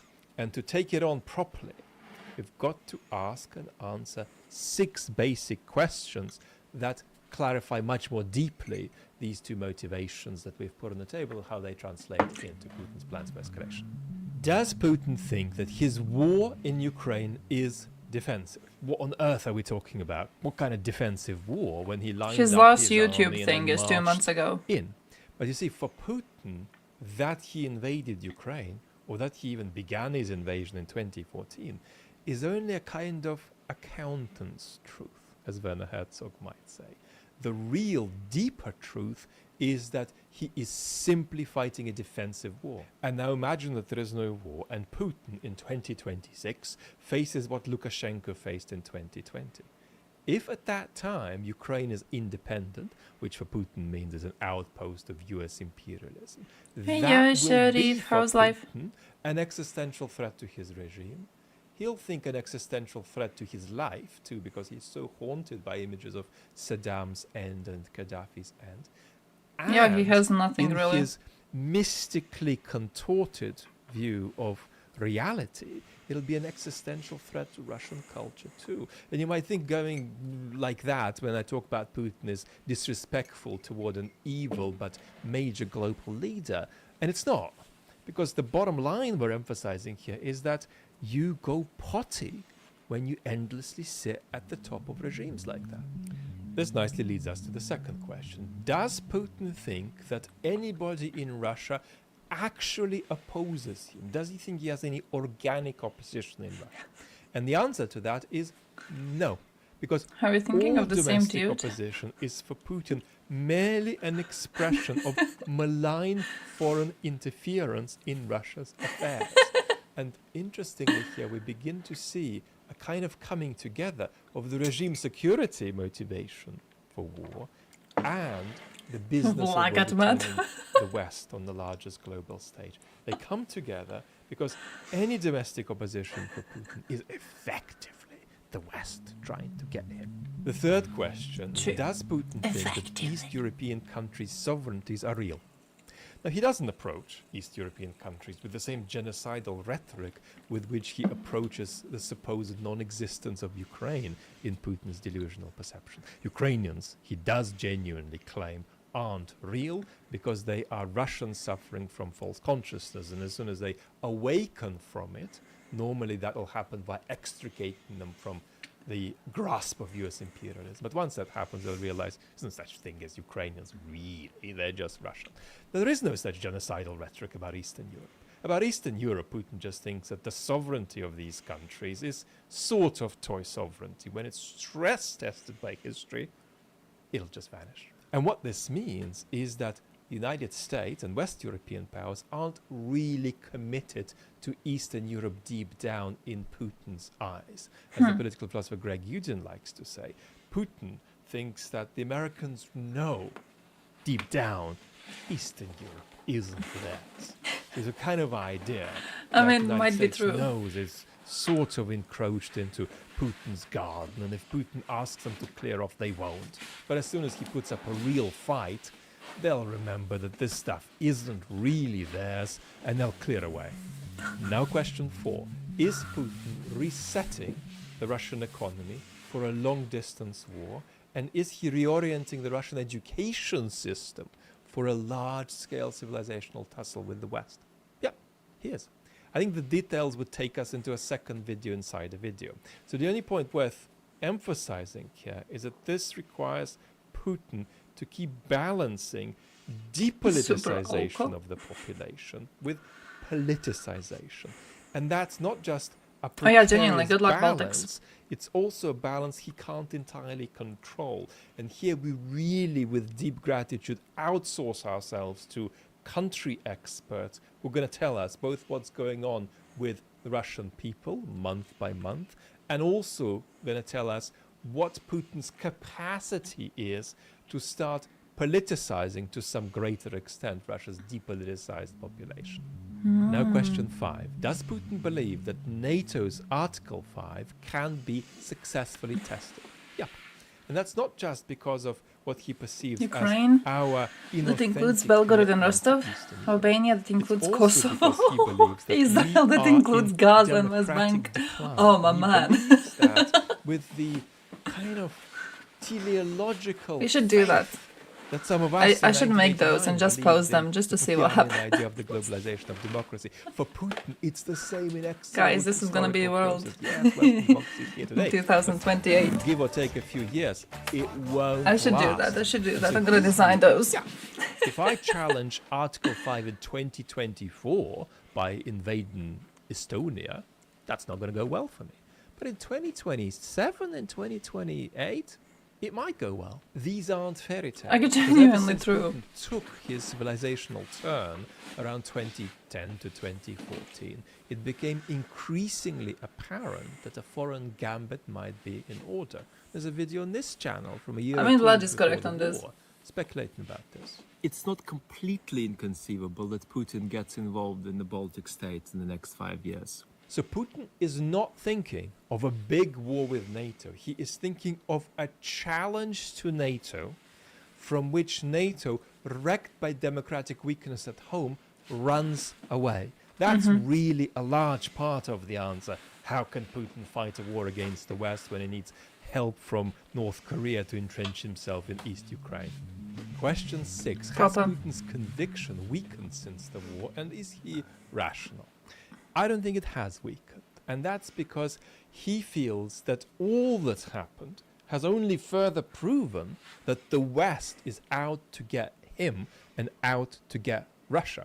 And if anything, there is an element of relief he might feel, which goes something like this. Well, yes, in the end, these baddie Westerners aren't really committed to Ukraine or really committed to Eastern Europe, but extricating them out of here is a bit harder than I expected, and it's good that I know that. Now, is this strengthening of conviction in Putin rational? I think it is. It's possible to have a distorted picture of the world, but to go about the world rationally by rigorously asking questions about what you're doing, by reflecting on how best to take the next step. You see, Joe Biden might be more truthful in his picture of the world and less deluded than Putin. But is Joe Biden's strategy for Russia more thought through than Putin's strategy for America? I don't think so. I think Putin's strategy is more reflectively robust than our strategy against him. So all that helps us see Putin. But what about us seeing ourselves? Well, we do have an incomplete strategy, but it's a strategy toward Putin's invasion of Ukraine. And that is that Ukraine must remain independent, even if it loses territory, and that the war must not escalate and must not nuclearly escalate, above all. But that position is more hopeful than hard-nosed. It's more appropriate to a world in which Putin starts a dreadful war in Eastern Europe. But it's less appropriate to a world in which Putin starts a war in Eastern Europe as an initial step of a wider and existential and mystically motivated escalation against the West. You see, we are operating as though Putin is a problem for our security, while we are actually in a world in which Putin is a direct attack on our security. Now, do you want to know how the war might end? I think we might get away with it, but not because Putin doesn't have bigger plans of escalation beyond Ukraine, not because we have a good strategy to defeat him, but because history is unpredictable and regimes are fragile, and Putin might mistime his gambit. So Putin might well trip up. But if he doesn't trip up, he isn't going to stop until we stop him. And here we reach uncomfortable waters, because it's coming to seem that, at least in one respect, Putin sees us better than we see him. He sees Western leaders better than they see him. He perceives, with exaggeration, their weakness, but they don't perceive entirely his pattern of escalation. And here we've got to talk about ourselves, but wisely. Our political leaders are not stupid, except the many who are and are completely inadequate for political office. But on the whole, our political leaders are not stupid. They are facing a paradox. Responding to Putin requires reimagining the international order into a more functional shape of the kind it hasn't had for a long time. Okay. But doing so requires a degree of stability and a degree of solidarity in our domestic politics. And that's something that we are increasingly lacking. And a lot of politicians say, look, I'm going to entrepreneurially exploit our breakdown of I solidarity could see that. by fueling it further to ride into office. But that doesn't mean that decent politicians who exist can pull us out of this predicament with a moral rallying cry. Joe Biden can't just say, come on, man, the thingy thing, Western powers, let's get it together. To think that that's possible is a misunderstanding of our democratic capacity. So what we need anyway, and to defeat Putin too, is to explore why we're losing democratic capacity and use that understanding to have a go at partly restoring it. Without that, the best we can hope for is that Putin trips over, which he might well do, while we sit here without a complete strategy to defeat him. And to grasp this vital see that. connection between democratic decline on the one hand and a chronic lack of strategy, a failing global order, watch this video next. It's perhaps the most important one I've shared. That's important. Yeah, that's based. I understand his position. I wish Putin died on 23rd October. I'm pretty sure my man is still alive.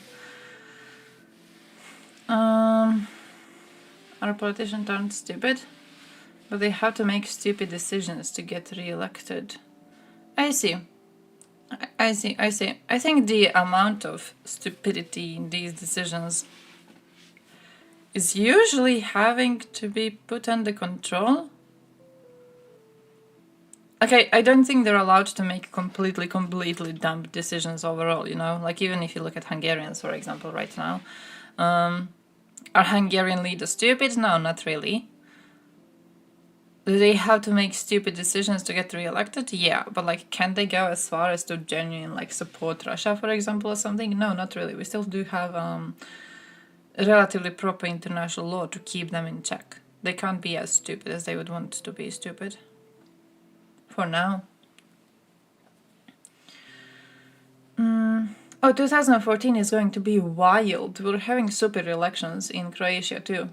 Oh, 2014, 2024. That's going to be a horrible year. I don't know how many of you have elections next year, but fucking prepare, okay? It's gonna be tough. Yeah, I did some time traveling. We can change and adapt quickly because we don't have the same leaders stuck into their own ways. Now, I would argue that while we can change and we can adapt, I don't know if it's done quickly. I think we're too slow. I think we're too bureaucratic. I think we'd have way too much paperwork to go through and not enough actions that we have completed at any given point.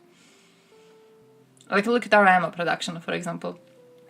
We promised so much ammo to Ukraine, we will likely not be able to deliver. It's because we're slow as shit. We could have done this. You fucking North Korea can do this, why can't we?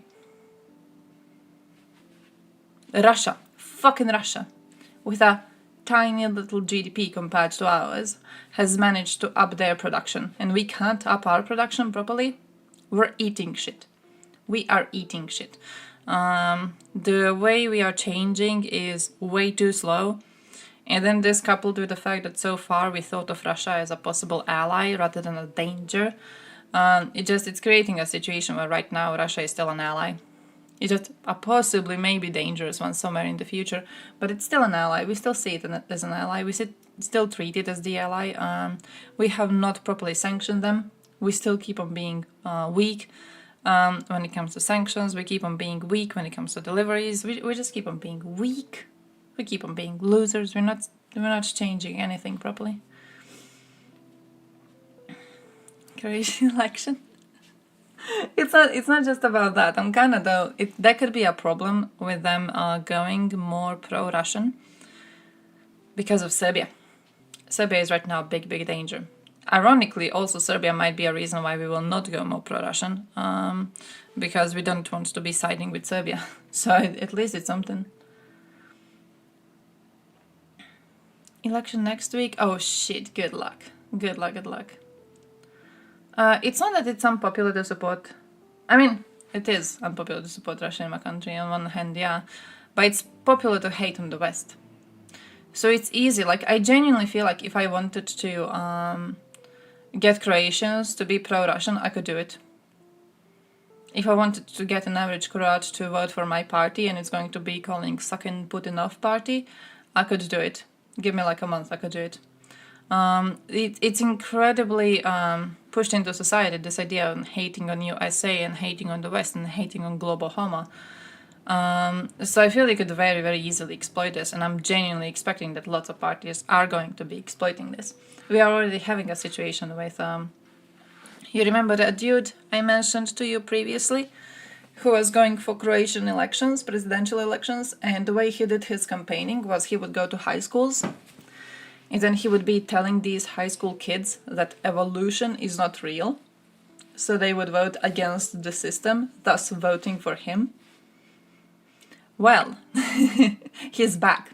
He's doing the same thing again. He's just going to high schools and talking to kids about how we hate Russia because we have been manipulated into hating Russia. It's easy. It's easy. It's populism. It's easy, and it works on the dumbest of people, which happen to be teenagers, because, come on, it's a fucking teenager. The polls are making it very likely for the current government to stay. That is a blessing. The Croatian political system is a blessing, unironically. Our party does have lots of corruption scandals, though. They have lots of corruption scandals. They have lots of proper scandals. We had a situation last week where one of the ministers was driving around. We still don't know if he was drunk, but he was driving around. It was foggy. He tried to overtake a truck in this fog. He hit another car. The man from the other car has died. The minister is currently in the hospital. The police has refused to say whether or not he had some alcohol in his blood. So, you know, currently there's a big drama about it because, like, ooh, because the leading party already is very corrupt and already does have lots of nepotism happening around. Most people holding the positions of a minister are people who are close to other politicians, either like relatives or friends or something, but most of them get higher positions because of that. So, you know, kind of shaky grounds, but we did have the same party leading Croatia for most of the time, so I think we're okay. It's the anti-communist one. By the way, the video we watched yesterday, it referred to the party in question, HDZ, as anti-communist party, which was the best thing I ever heard about them. I feel I could get them more votes if I just remind people that they hate communists. Belarus? Nice? Belarus? After Israel defeats Hamas in Gaza, they will help Ukraine to defeat Russia. I don't think Hamas will be defeated, but okay. Slovakia. Anyone who's been outside Bratislava already knew most of Slovakia is fucking conservative and generally anti-Western. It sucks though. It sucks though. You know, this is influencing them too. It sucks. This is influencing all of us. If the international order breaks, we're all fucked. We are fucked here, definitely. Kosovars are the first ones. But come on. We can't just break so many countries' safety just like that. It's a horrible, horrible situation to be in.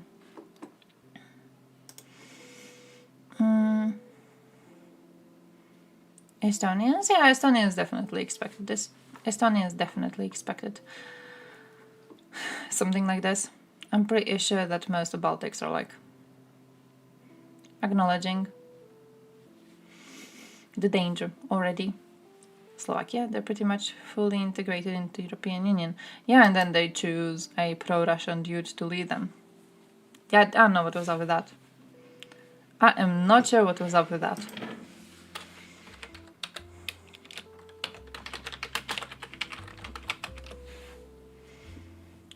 Hrvatska federalna jedinica in Bosna. You wanna start another Balkan war? Because that's how you get another Balkan war. Now, you do get it only in Bosna, possibly, while we are still in NATO, so,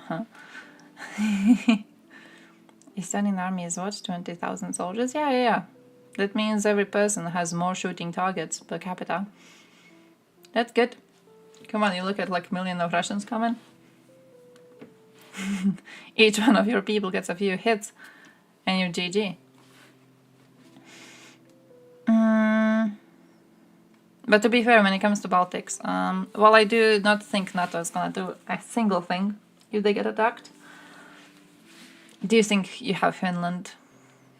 I think you have Finland. I think you might have Poland. I think it should be, I don't want to say enough, but strong enough of support to make Russians ineffective.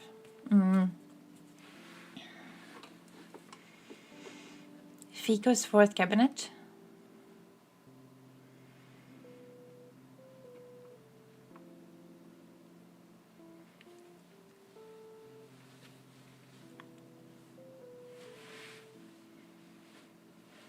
Yeah, it was him, but like now is the other one.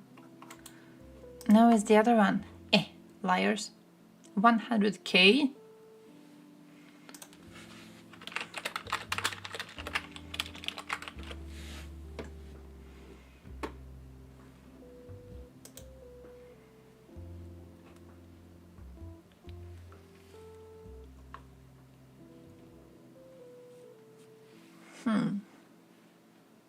Ooh, fit for military service. 216,000 males, 260,000 females. Oh, then it's 7,700 active personnels. 78,800 reserve personnel. Whoa. Whoa. What if the West just pretends to look weak to make Russia attack Estonia? So you have a proper reason to really fight them? The way I see it, is we already have a proper reason to fight them. We already have a proper reason. I'm scared that if Estonia gets attacked, we're going to be like, oh yeah, not a proper reason, because they are a tiny little Baltic country. Does this give us enough of a reason to go to war with a nuclear superpower? Possibly not. Estonia has been asking for more military cooperation with Finland for years, and we have mostly politely declined. Oh yeah, but it's I think Finland also refused to attempt to become a NATO member, right? Until very recently. Maybe they changed their mind. Maybe the Finns have, figured out danger.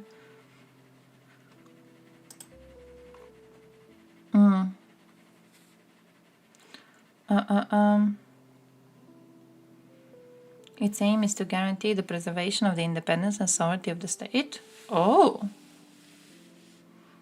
17,000 members in the Defense League? Oh!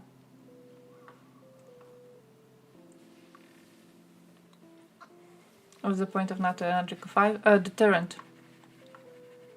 Deterrent. It's basically, you know what it is? You know how Russia has red lines? And you know how Russia did a thing where it was like, oh, if ever you hit Crimea, we are going to use a nuke. And you know how many Westerners were like, oh, we can never hit Crimea with any weapons because Russia is going to use a nuke. This is so scary, so scary. And then Ukraine was not getting proper long-range weapons and everything. You remember that? You remember those times? You remember times where we were debating whether or not we can be sending them winter gear? Or like, should we not be sending them winter gear because Russia might see it as a red fucking line? That's what a deterrent is. So what happened is Russia drew a red line, and Russia was like, if you cross this red line, I'm gonna fuck the world up. So what the rest of the world did was shit their pants. What happened then is Ukraine crosses over the red line, and what Russia does is nothing. Same thing with drones going into Kremlin, same thing with Belgorod, same thing with Shebekino. Like, Russia does nothing. They keep on drawing these red lines. They keep on being like, oh, if you give this to Ukraine, that's crossing the red line. If you do this to Ukraine, that's crossing the red line. They're trying to set the nukes as a deterrent. It works, but it only works to some extent. In the same way, that's what NATO does. So NATO, as the alliance, draws the red line. NATO is like, if you cross the line, we're all going to fuck you up collectively. The line is that you cannot cross into any NATO country, into any NATO member country, right? The problem is that Russia already did send some missiles around, and what happened was nothing. What happened was basically nothing. Especially with Romania. I'm so salty about Romania, because Romania tried to hide the fact that Russia has hit their territory with missiles. They attempted to hide it. If there wasn't so much outrage over it around, we would probably not even know about it. It was hidden, okay? So, I think that was one act of Russia trying to cross over NATO's red line, and they figured out that they can get away with it. I think same is going to happen with Baltics, where Russia is going to see the red line and they're going to be like, yeah, let's just try it. Let's just try it. Let's just go and cross it. What's the worst that could happen? And what happens is going to be nothing.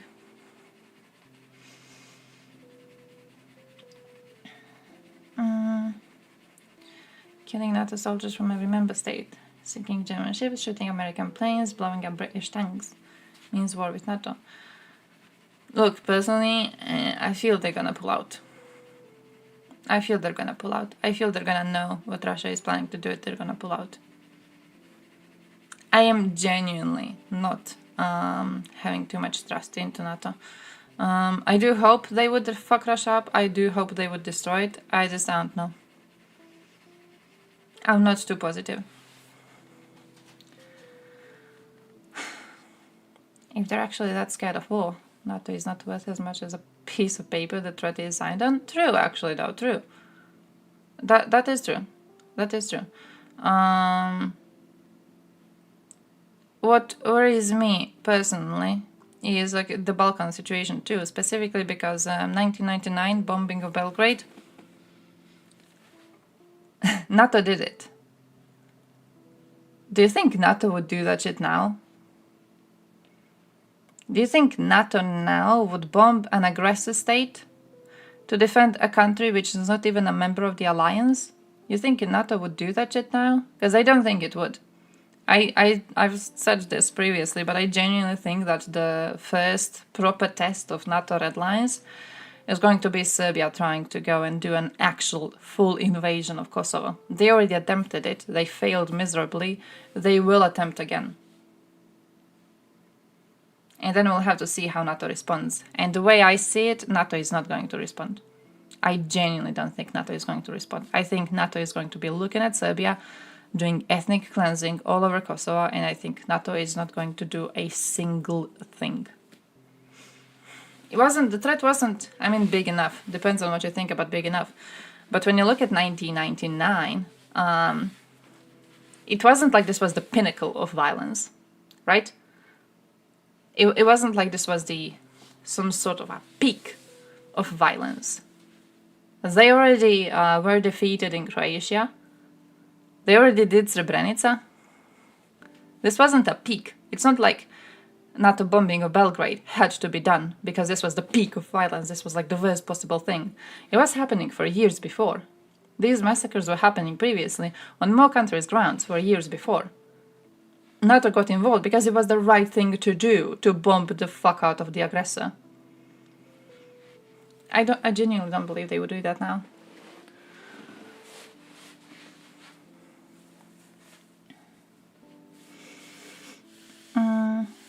Serbia didn't have nukes. I don't think Russia's gonna use nukes. I don't think Russia will use nukes. NATO will come in 3 months late when everyone's dead. Yeah, that too. Talking about that, I saw someone, I have to show you the dumbest post on Twitter I saw recently. The dumbest goddamn Twitter post I have seen in my existence. I still don't know if it was like a joke.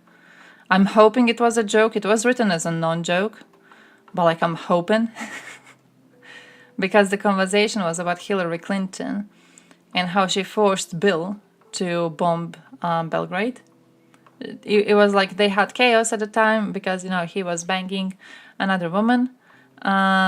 So she wasn't speaking to him. And then when she actually resumed speaking to him, it was by her calling him and demanding that he bombs Belgrade. So then he bombed Belgrade. But what I found funny was that one specific post. I found it. Specific post.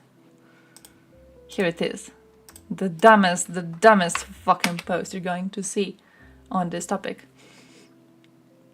And it's the one where a dude goes, oh, this could have been prevented without bombing Serbia. It was a UN peace zone.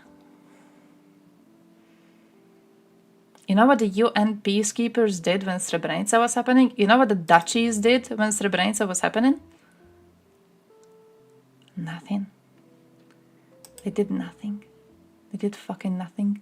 No one did nothing. No one did a single thing to stop the genocide in Kosovo until NATO came in and bombed the fuck out of Serbia. No one else did anything. UN didn't do anything. No one did a single thing. Come on, come on. And then you're like, oh yeah, I'm against NATO bombing. This could have been solved another way by maybe sending UN. UN was that. UN was that. UN was complicit. UN was that. They were okay with genocide. They were okay with it. They allowed it. They were absolutely complicit. There's already NATO soldiers there. If you start a war, it means you are killing NATO soldiers directly, which means escalation automatically. I am still not believing they would go to a war with us. To be completely honest, I genuinely don't believe they would go to a war with us. I believe we need a full reform of our leaders. And we need to figure out a way to specifically get in people who are more into actual actions when it comes to this. As long as we have these cowardly little politicians, I genuinely don't believe we would send someone to die for Kosovo. I genuinely don't believe we would do that. It was a shit UN mission, that's true. Oh, I would argue all UN missions tend to be interesting. Because like after this one, they wrote a report. They wrote a nice little report and they were like, oh, we made mistakes in this. We made mistakes. We have trusted the aggressor too much. We tried to negotiate with them. We tried to have conversations with Serbian leadership, even though they have refused to have any conversations with us. We made a mistake. We made a mistake and we should learn from this and we should be better in the future. And now Ukraine is a victim of an invasion. And what UN is doing is trying to be friendly with the aggressor state and trying to negotiate with the aggressor state and hoping that all of this just kind of stops. They haven't learned a single thing. We haven't learned a single fucking thing.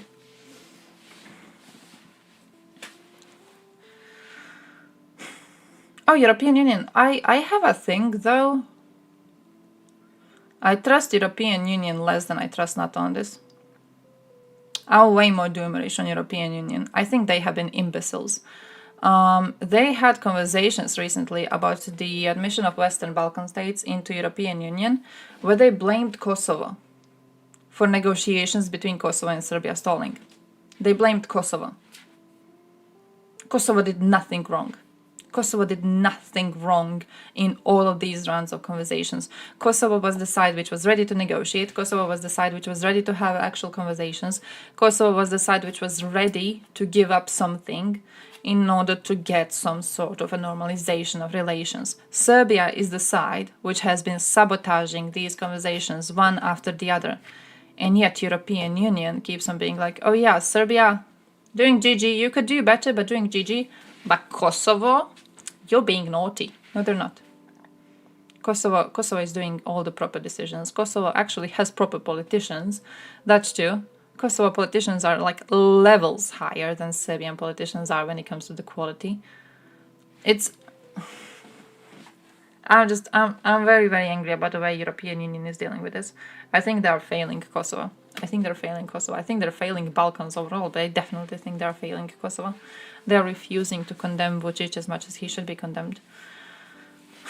So I would say that, looking at my doomerism about European Union, I feel like I'm not even that doomerish on NATO. I genuinely don't believe they would do much. Partially admit unoccupied territories of Ukraine into NATO. I don't see that getting past Hungary. I disagree with that. It ain't getting past me. I'm disagreeing with that. I think what you're doing is you are furthering this illusion that Ukraine doesn't actually see these occupied parts as Ukrainian lands. I think you are giving more ammo to Russians. I don't think we should be doing that. I don't think we should split Ukraine. I think the second you split Ukraine, you are creating a situation that Russians are going to explode. It's all of Ukraine. All of Ukraine should be in NATO, and all of it should enter NATO like years ago. So we have a proper strong reason to go there and to just smoke the fuck out of Russian invaders, okay? But I don't think we should be splitting Ukraine. I think splitting Ukraine politically is going to be quite horrible. I think you might be looking at another case of like Transnistria happening.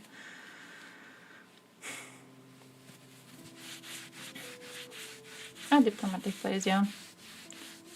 I feel in the case of shooting it would also be diplomatic plays. But also like a big thing is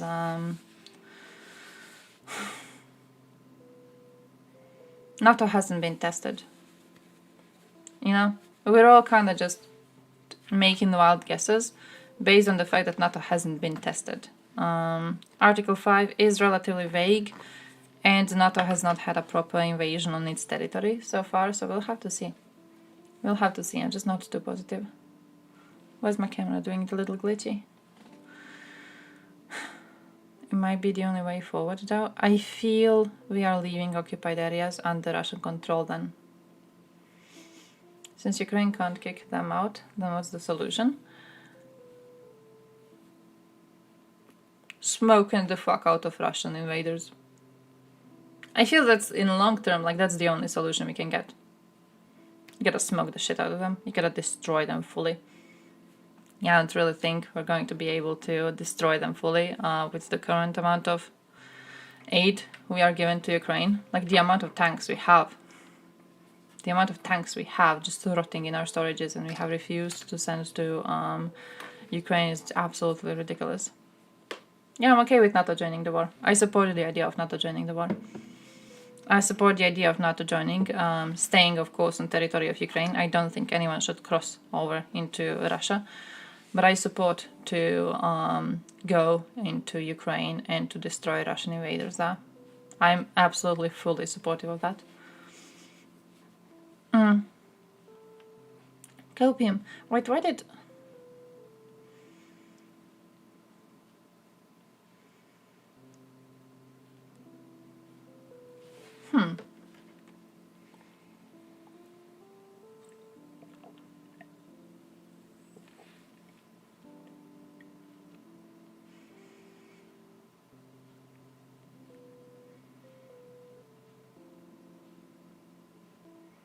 Oh, catalyst for German reunification was the fall of Berlin Wall in November 1989. Other factors were also important, including Gorbachev's decision not to use military force to curb civil disobedience, the opening of the Hungarian border, and economic issues in Eastern Germany. So they were doing shittily. And the military wasn't there to suppress people who were protesting. Are we gonna see that in occupied areas? That Russia is gonna be keeping under occupation? We're gonna see Russia being like, oh yeah, I'm seeing civil disobedience. What I'm gonna do is allow it. I'm not really buying into that. They killed a Georgian man just last week. They killed a Georgian man. He was going to a church. He wasn't even doing anything illegal. He was going to a church to pay respects to a friend. They killed him.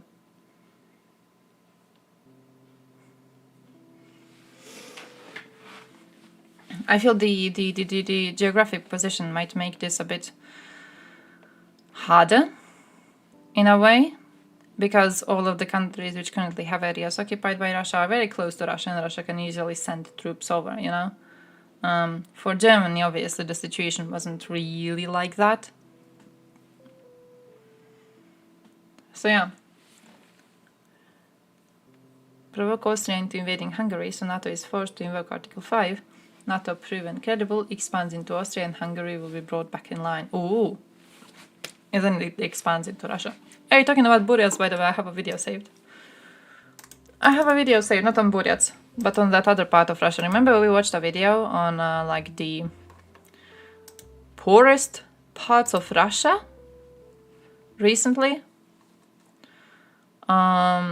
Yeah, they're demanding more fighters from these areas.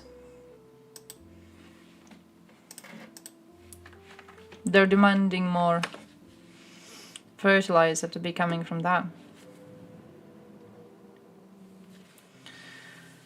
Partially occupied Germany was a member of NATO from 1950 to high to unification.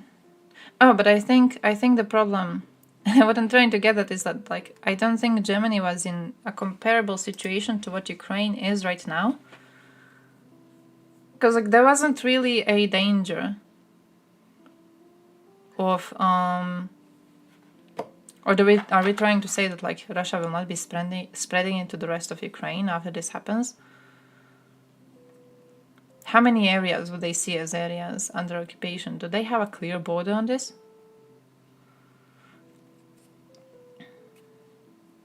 Ukraine won't be able to survive this for much longer. If Western support keeps on failing, yeah, that's why I'm into pushing West to do something. We are being fucking useless. Positive. I tried to collect only positive news. This week I'm working afternoon shift and it's killing me. So this week we are failing a little bit. But I tried to collect only positive news. The thing is, how many do we have? Trump. I'm still hoping Trump will not win. I know there's a possibility he wins. I'm just hoping he will not win. But also I don't really know who they have. I mean, they got Biden. Do they want to keep Biden? I don't really know, but who do they have that is a better option than Biden? USA is an interesting part of the world with interesting politicians. Yakutia's military commissar has demanded to send 500 residents of the region to the war in Ukraine every week.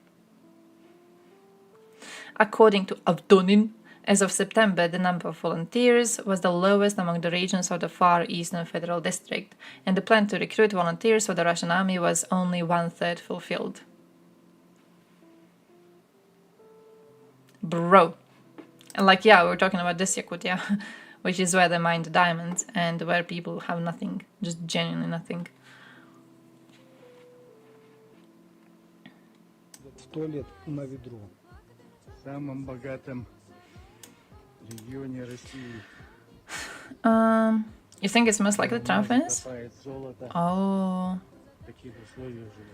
South Korea spent decades being grumpy about their stalemate and stolen territory with a shitty economy.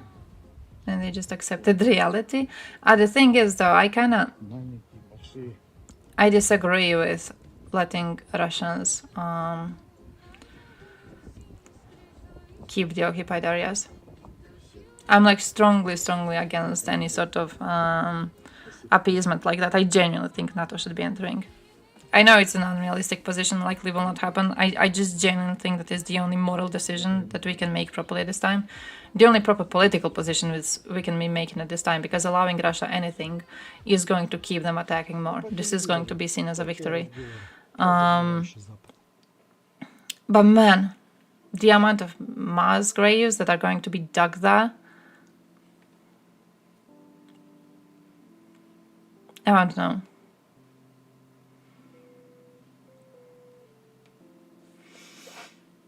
Yeah, that's true. That's absolutely, yeah. Biden has his work cut out for him over the next year.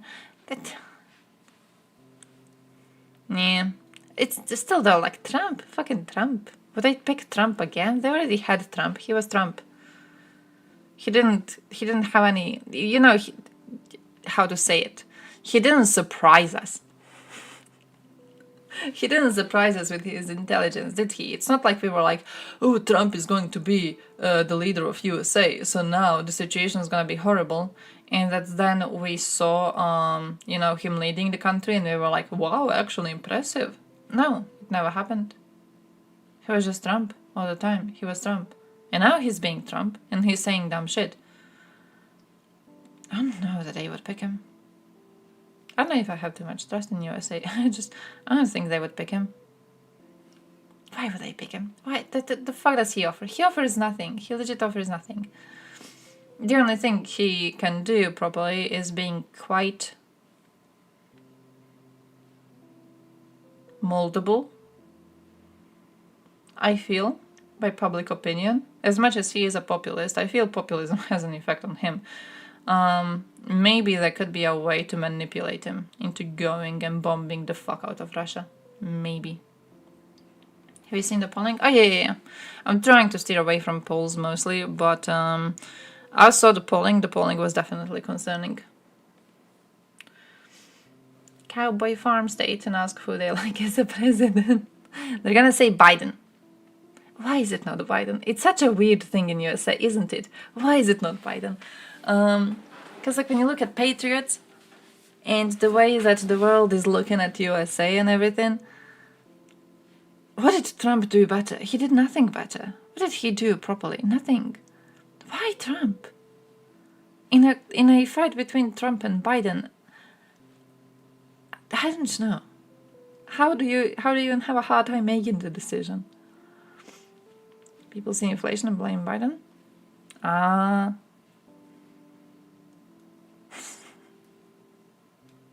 That would be quite interesting though. Like, oh look, there's inflation happening globally. Who's at fault? It's Biden. Enough people don't think Biden is capable to give it to Republicans. Hillary got 3 million more votes in 2016 than Trump, but Trump still won. Oh yeah, I've never understood that. I have never understood how that works. I genuinely have no idea how that works. Trump fan YouTubers. The thing is, I saw some clips. Now, they seem to be idiots. What confuses me is why do they have more people following along?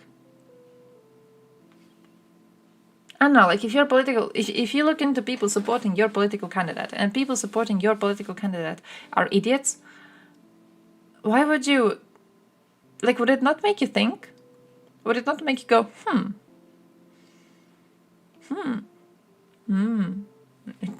Why wouldn't it? Why in the world would it not?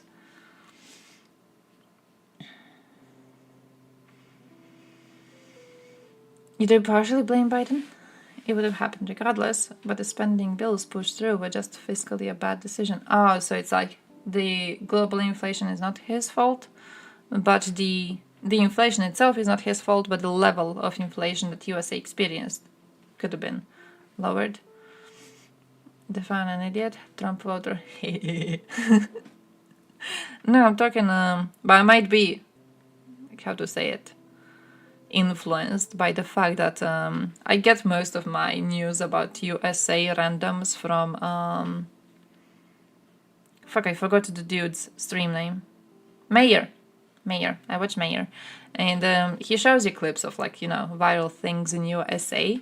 That's basically, like, the only actual part of USA media that I kind of look at sometimes. So what he is showing to you is clips of, like, it's just polling, but it's also the way the voters are commenting on politics and stuff like that. It's interesting how many of them are just stupid. It's interesting how many of them are just genuinely stupid people.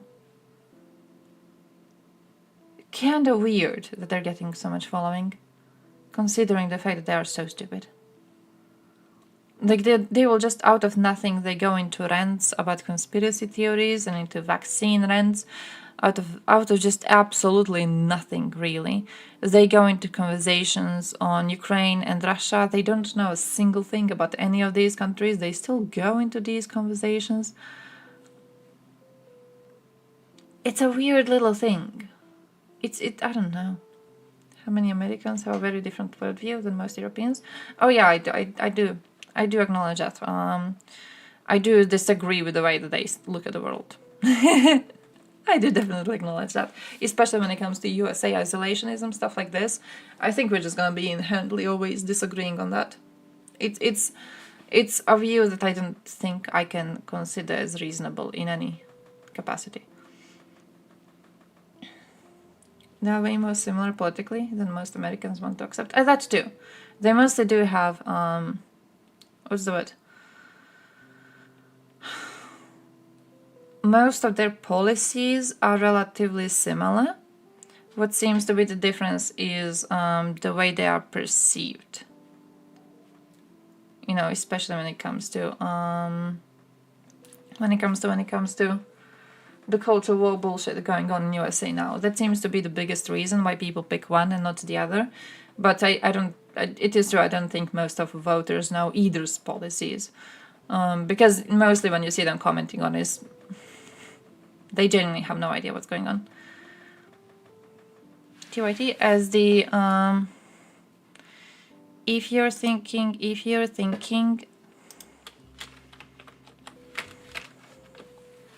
the YouTube, the Young Turks, I was trying to remember the name. If you think of these people, then I know about them. I remember watching, who was the last video we watched of them? The one with that woman saying dumb shit. I don't remember, I don't know their names. I was never really, oh, this one. She was talking about Ukraine and it did not look good. That's what I remember. That's what my entire knowledge of these people is based on the fact that mostly whenever I see them, they annoy me.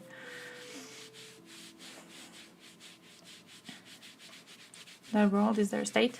For some, it's a region of the US. For very few, it's outside the US. Even then, though, it's what annoys me is that they are unable to see how it's all interconnected. Because, like, the rest of the world inherently does have an effect on your country. Why are you failing to see that? How can you be failing to see that? You know, when they go into isolationism, like, oh, why should we be helping European states? They're not ours. Why should we be doing anything? Like, are you not aware how your economy is affected? Are you not aware how your economy is being affected by, you know, being the biggest export and import trader with European Union? Or is it just the exports? I'm not even sure which one it is. But, like, are you not aware? What? Why are we doing this little thing of like, oh yeah, USA could be good without anyone? No, it couldn't. No, it couldn't. So much of you depends on foreign relations. No, it couldn't. None of us could be good if we were going fully isolationist. And plus, you can afford to be the fucking world police. So be the world police. Should check them out again. What did they do recently? Is there something specific? Let me see what they have.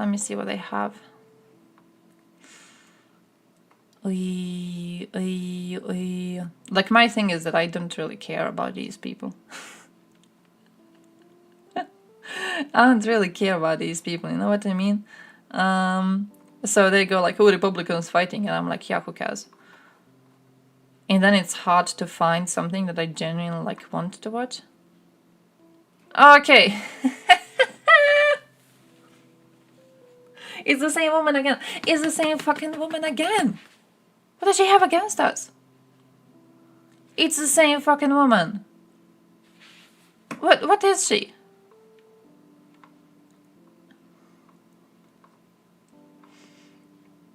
Is that like the only thing they commented on Ukraine on in the last week?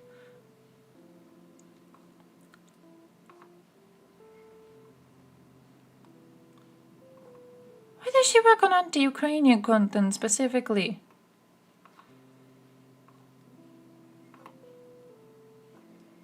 Warhawk.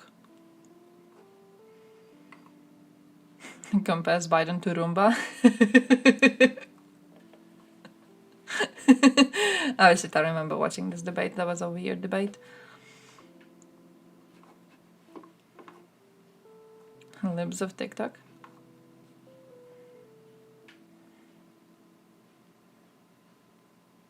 Man. Suggest Hamas brutal attack was a false flag? Man. Ah, dude.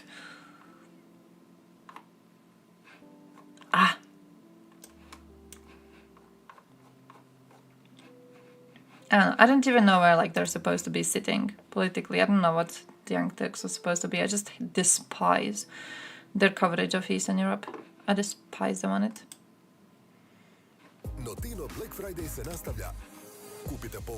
Like we did not fucking deserve this, okay, my dudes? We did not deserve to be put into a situation where some Americans supposed, I'm pretty sure they're like supposed to be leftist or whatever. We did not deserve a situation where USA people jerk off over the attempted suicide in Eastern Europe just because they are pretending to be morally correct in this situation. So pretending to be morally correct requires them to be anti-USA. We didn't deserve this shit. What's going on in Israel, Gaza? Don't know if there have been any big moves recently, to be honest. I'm pretty sure I have seen no big changes.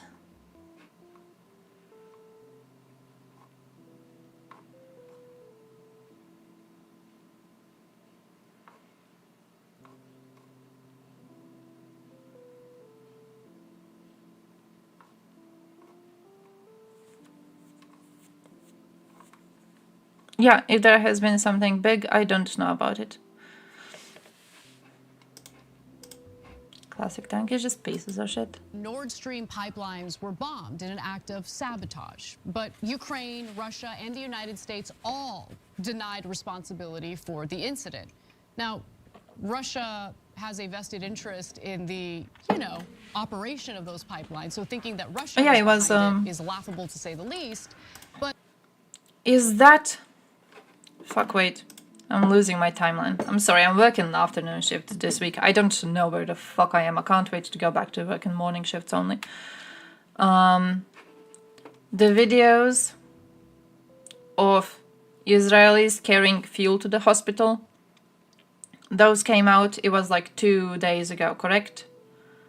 I think that's where they took over, if I'm not mistaken. So it's still under siege. Do we now have the situation under siege?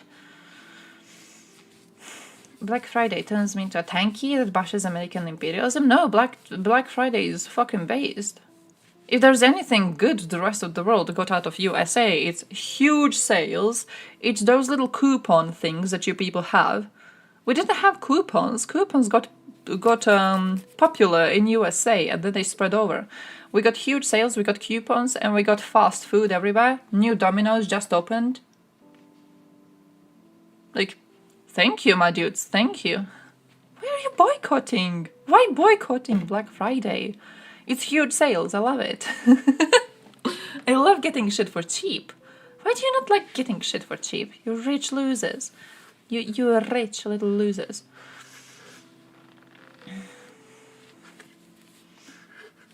Oh, idea went into the hospital last night. Oh, I thought it was earlier.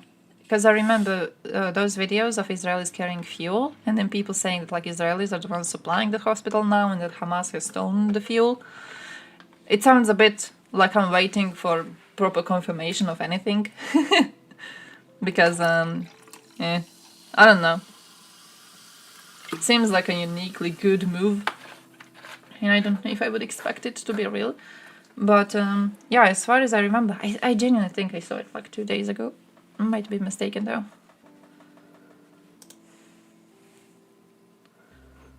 Just propaganda? Yeah, same. Like, I see the video and I'm like,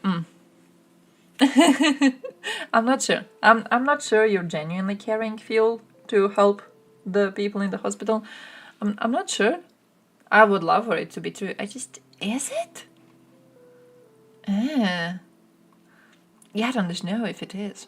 So I'm waiting. I'm basically waiting.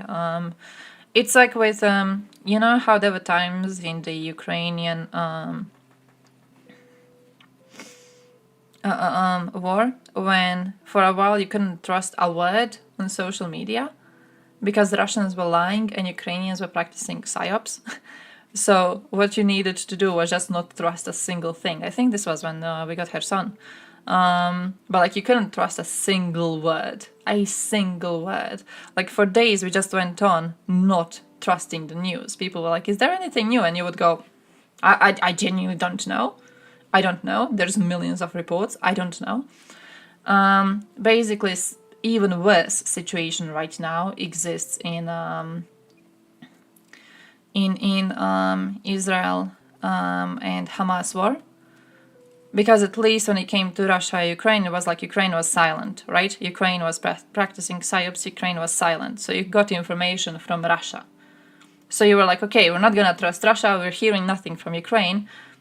Right now, you're hearing from both sides, and both of them seem to be full of shit. So don't trust anyone. Don't trust a single thing. Oh, yeah, true. IDF officers do keep on spreading incredible shit. It's almost like it's even more surprising to me that they have actual high-ranking people doing this.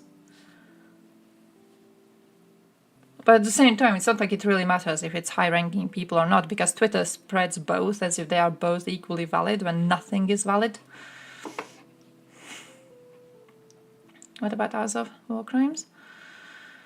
Have you ever done a deep dive into the rabbit hole to see if there's any solid evidence? To be honest, I have never found a piece of evidence against Azov about that. The things that people usually point out to me are is the fact that there was a research, who did it? UN, on the treatment of prisoners of war, and it said that some people on some Ukrainian side soldiers were mistreating some Russian prisoners of war. But they say it wasn't like a systemic thing, it was just like a few individual cases, that's it.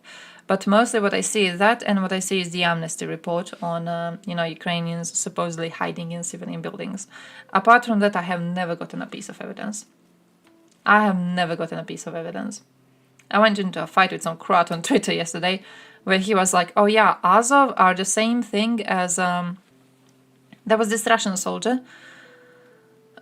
He killed his girlfriend before going into the war. He killed his girlfriend. He basically tortured her in the apartment until she died. The neighbors were calling the police. The police did nothing. They came in way too late, right? So, dude kills his girlfriend, goes into the prison, spends 6 months in there, joins the war in Ukraine. Survives, is now back at freedom. Her family wasn't even let known. They learned like half a year later that no one told them that he was released. They had no idea he was walking around free. So this dude compares Azov to this, and he's like, they're both the same. And I'm like, what do you mean? How are they both the same? And I never got a response. I genuinely never got a response to something like that. I have no idea what they're talking about.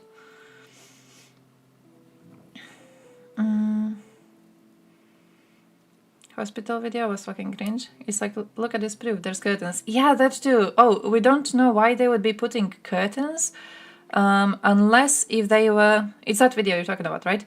The only reason we can think about them putting curtains is if they wanted to film videos with hostages. Therefore, this hospital was used by Hamas, and we know it because of a curtain. Are you sure? Are you sure that's the only reason? Absolutely sure. I don't know how much I'm buying that. I don't know how much I'm buying into that idea, my dude. The only reason why you would put curtains up there. Like, are you sure? Yeah, there's so many other arguments, and they're like, oh no, the only reason is that they were filming hostages. No, it isn't. No, it fucking is. I mean, come on, I don't know. It's such a weird thing. They said it so definitely, you know? Like, as if there's no other thing. There's definitely no other reason why they would put curtains there, unless if they wanted to film the hostages. Like, I'm not entirely sure I'm buying into that, my dude. But yeah, okay, I guess. They managed to defend Mariupol from Russian attacks. That is true. Because I'm getting nothing else. I'm getting the fucking Nazi patches, which, I don't know. I'm not really taking Nazi patches to be I think, equally bad to torturing someone to death and then volunteering to participate directly into killing other people. I don't think that can be compared to a fucking patch, but it might just be me. Also, I have genuinely heard people trying to compare Israel-Hamas war to what's happening in Vukovar. Like, I know you're joking, but like, bro, I have never seen a proper comparison made of that. Never. I have seen, and this is like where I'm kind of salty with pro-Palestinian accounts, they keep on claiming that Israel bombing Gaza is equal to how Serbia was bombing Vukovar.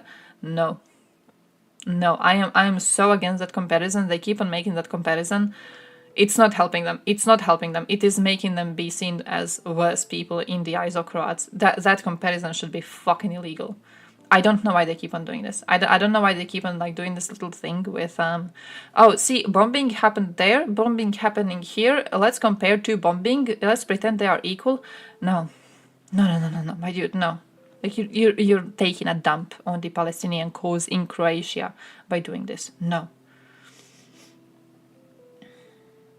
Yeah, statics versus actual actions. Yeah. Zelensky's blurry bracelet versus Russia killing dozens of people while they were sleeping. Gigatunnels and underground shit like it's Mordor. Surely they can get some decent footage. Yeah, so far we've seen entrances to the tunnels. I don't know how much I'm buying the idea of some sort of extensive underground compound happening there. I don't know. It's like, I mean, I could assume that they dug some holes to build some shelters or whatever. I don't know if it's as dramatic. I don't know. I'm not entirely sure. I would love to see evidence of it, but you know, this will have to wait for quite a long time to get it. But I would love to see evidence from it actually happening under certain civilian infrastructure that has been attacked by Israel. I would love to see the evidence of that. They talk about it like it's a fucking world wonder. Yeah, I remember someone doing that. Have you seen that graphic of like Gaza and then above ground level, it's like, it looks normal, you know, and then underground, there's like extensive tunnels. There's a whole like web. It's like, are you sure? I'm pretty sure it's nothing close to that. I'm pretty sure the tunnels are nothing close to that, my dude. Why? Mega underground common UN bunker. Oh shit, yeah, I remember when Russians managed to shell that NATO. It was a NATO underground bunker and it was 20 kilometers deep. I remember that because Russians shelled it and then they killed 400 NATO generals. True story. Azov underground Nazi mega compound or the Hamas terrorist gigatunnel.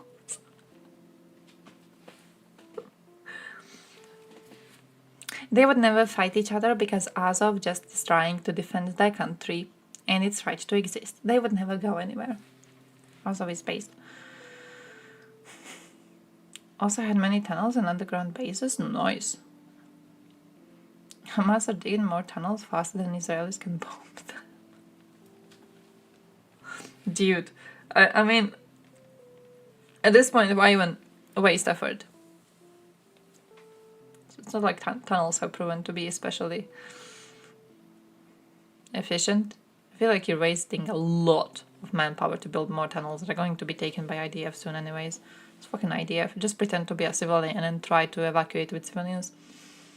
They mostly wear civilian clothing anyways. Like when you see the footage of them shooting, shelling, dropping bombs, everything, like they're mostly wearing civilian outfits. You just cosplay as a civilian and get out. They dug tunnels to Iran. I've heard. Oh, nice! Underground border crossing. That's probably a checkpoint where you have to present your ID or something. like real ones, but down there. Man.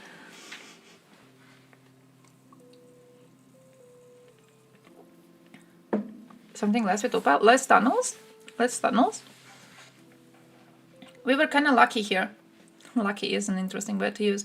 But we were kind of lucky here because we had tunnels left over from World War II. So we were hiding in those. We actually have one, and I'm so salty about it. I'm so angry about it. I'm fucking pissed off. But we had a World War II tunnel, and it was dug out during World War II, obviously, when Ustashe were trying to hide from partisans. So we kill Ustashe, right? Partisans take over, they look at the tunnel, they're like, nice looking tunnel, we're gonna keep it. So the tunnel stays, the tunnel is kept properly. Homeland War comes in Croatia, the tunnel is being used by local citizens to hide in. It's like there's a mountain and then it's dug inside the mountain, right? So citizens use it to hide into. Very useful, very helpful. Then what happens? It's 2022 and we get a new priest in the village. And the priest goes, I could use this to make some money. So what he did is he went into this historic piece of architecture. He goes in and he puts crosses everywhere. He put a bunch of crosses around. When you enter it, there's a part like, you don't have to pay, but you should be paying us. And you just go and everywhere you look at, there's Jesus. He overtook it. He invaded it. He fucking did an invasion. When I first heard it's going to be opened for the public, I was like, damn, this is going to be cool. Maybe they have some historical images or something. Whoa. No, they have Jesus. There's Jesus on every corner. Nothing else. Nothing fucking else. Like hidden bases. Whoa. Oh yeah, like this.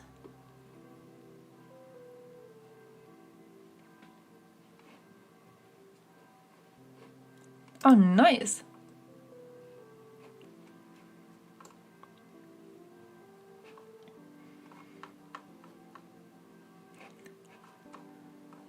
Oh yeah, that's very similar to ours. That's very similar to ours, I feel. Nice. Russia is using chloropi... What the fuck is that?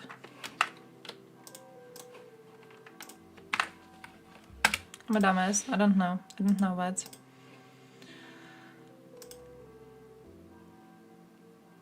It was used as a poison gas in World War One. Aye.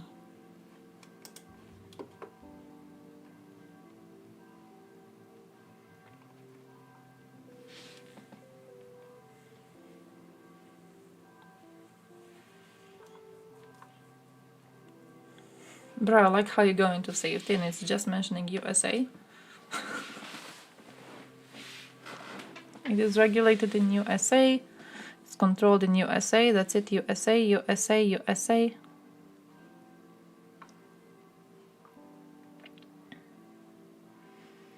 I remember talking to an old Vatnik that was proud of his serving a father, throwing grenades into those. Oh. It's been going on for months, but there's zero proof. It's like usual chemical weapons thing, isn't it? I remember Oz being really, really angry about this. But from what I realize, most accusations of chemical weapon use either can't be confirmed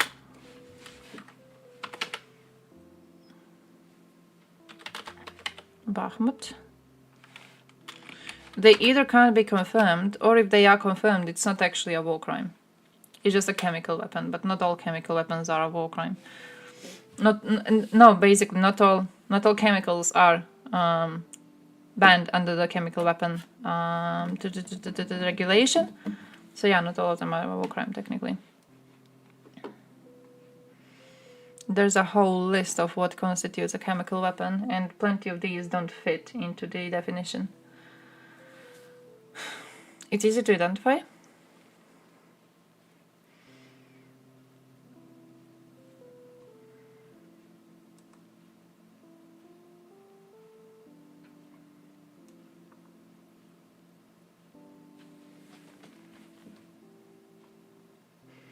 Yeah, I'm seeing the posts about it. I'm not seeing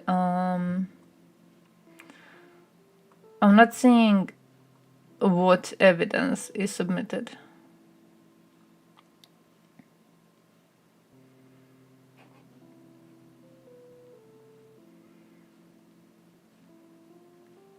Oh yeah, they're saying Russia dropped chloropyrin grenades on Ukrainian troops in December. I feel that that should be identifiable, correct?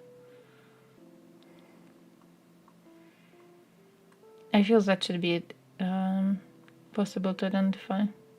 What side is it? Wait, Ukraine? Did we have allegations of Ukraine using this one?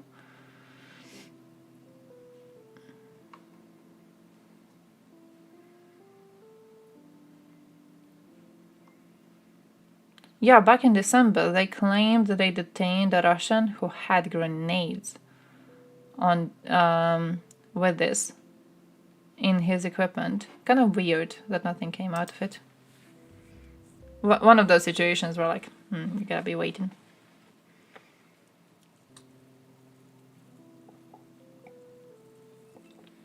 Oh, nice.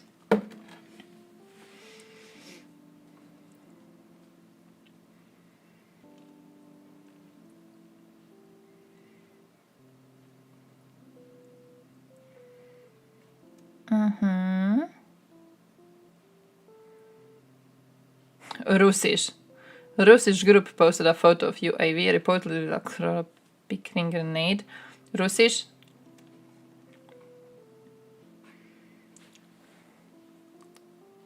This is fairly standard CS tear gas riot control grenade. Okay. Okay.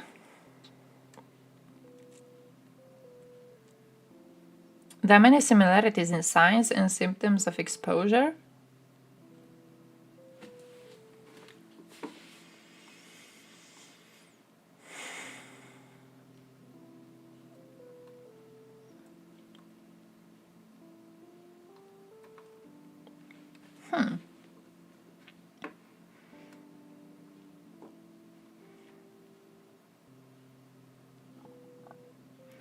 So the difference is that it's a bit too dangerous to use early on. It was found to be a bit too dangerous to use in traditional tear gas and riot control uses. It's less efficient than tear gas, but it's more toxic. It is a controlled chemical under the Chemical Weapons Convention, so it's acknowledged as both a potential chemical warfare agent and as a chemical with some legitimate uses.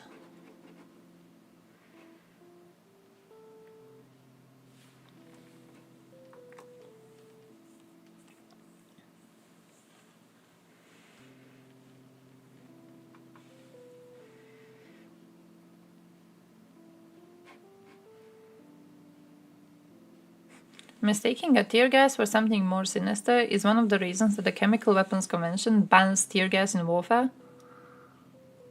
So if it's AliExpress tear gas, technically.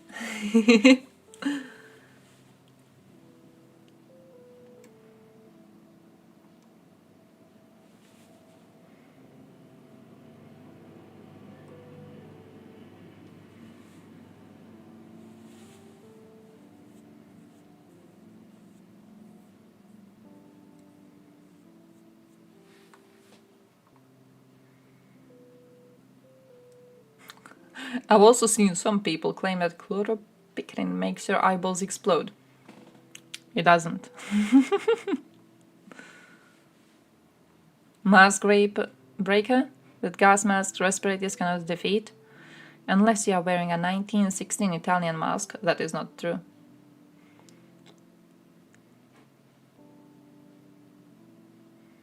Some tweets about this stuff use these claims to claim that a unit doesn't have masks. If true, you are highlighting a vulnerability to the enemy and you need to not do that. True. True.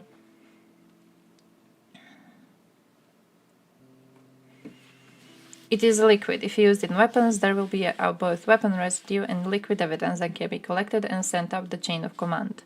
Ukraine has teams trained for this. The fact we have not seen such physical evidence so far is telling. Okay, I see that.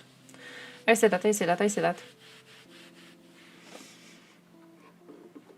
I need to remember this thread. I need to retweet this thread. But I see it. So until we get actual evidence, it is smart to not fully trust that this is ongoing.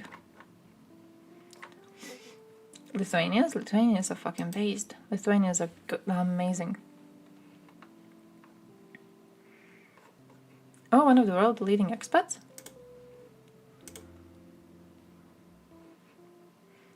He's a neighbor.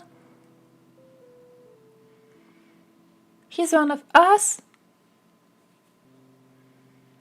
Trump.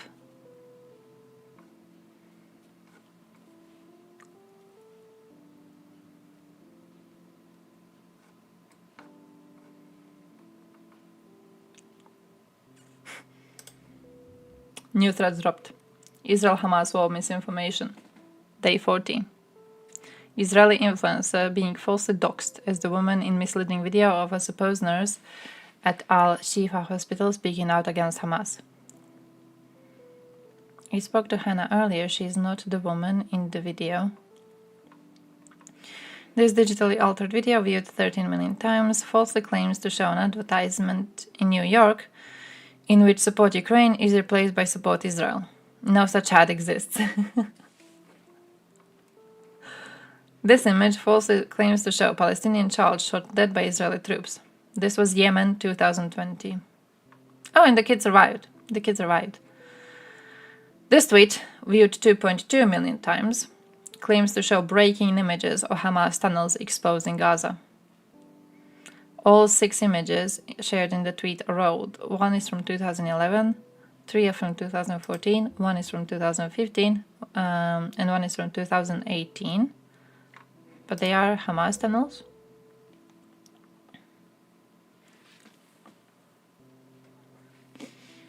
Elon made Twitter such a good place for citizen journalism. True.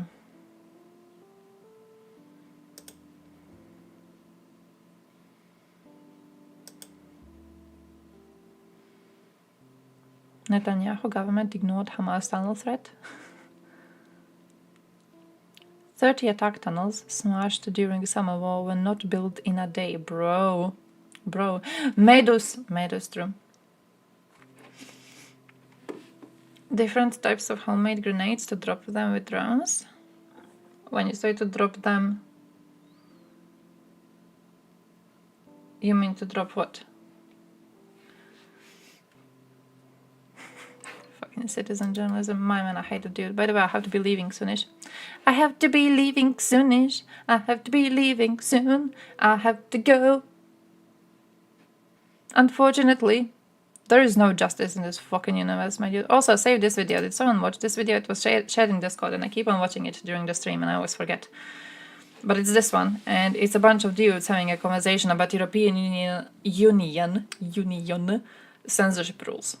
And I'm kinda interested in what they say about it. I'm kinda interested if they're going to be bitching about it.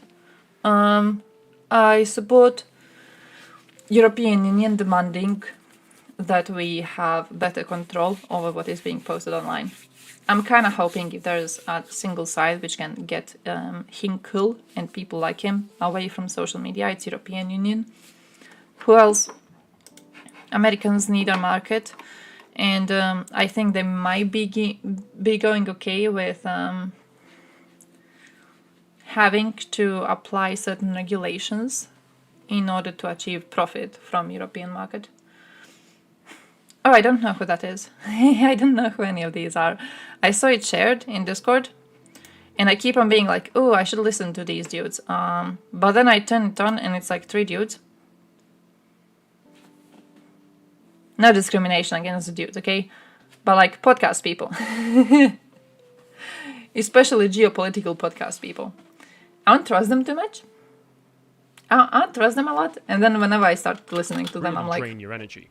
But if you want to Do I get through trust the them? day with your sanity intact and keep a sharp mind as we wade through the ashes together, a good night of restful sleep is vital. That's him? That's why you need... yeah, I don't know who that dude is, by the way. I have heard the username. Plenty times. I have never seen the man. I don't know who he is. I don't know what he does. There was a joke. Who made a joke comparing him to... Was it Hassan? Because I want to say it was Hassan. I think it was Hassan. Someone made a really, really good response to some Hassan bullshit. And in one part of that, he compared him to Sargon. And that was my first time actually like figuring out who the dude kind of was, like where he stands approximately. You would 100% not listen? That makes sense. That makes sense. That's fine. Then I'll maybe like click through some parts and that's it. Isn't he banned from everywhere? I don't know who he is. So I guess, yeah. Wait, why would he be on YouTube then?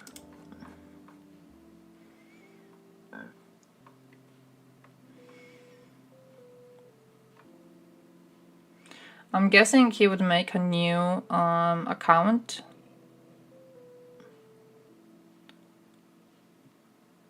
And like one of those things like Russia Today, when they make a new way to share media without ever mentioning Russia Today so they don't get banned. Maybe that.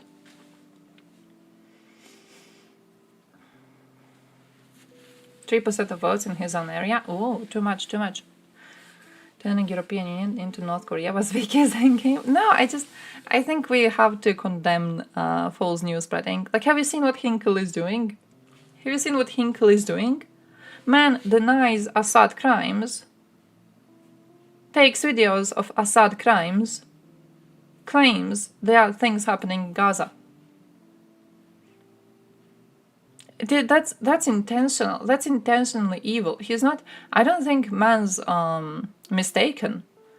I don't think he is ignorant of something. I genuinely think he's choosing to do this. Auntie, what do you have against feminism? For you fucking loser. What do you have against feminism? Excuse me, excuse me. Oh, it's horrible. It's horrible. It is fucking horrible.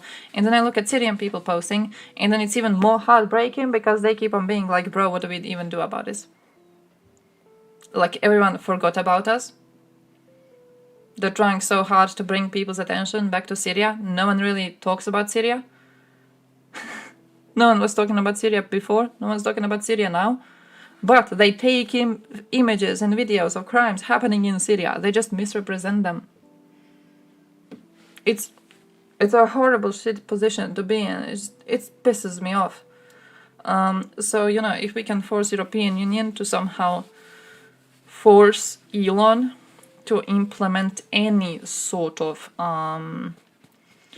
control over this, so we can see Hinkle and people like him banned, I would be fully supportive of it. Assad killing Palestinians good. Israel killing Palestinians bad. That too. Like, come on, my dude. Come on. What are you doing? What are we doing? What is anyone doing? Wait. I wanted to Google the dude. And then I wanted to go to my job. Because someone has to work in the afternoon because there is no justice and there is no happiness and there is no God either. I'm pretty sure this was not him.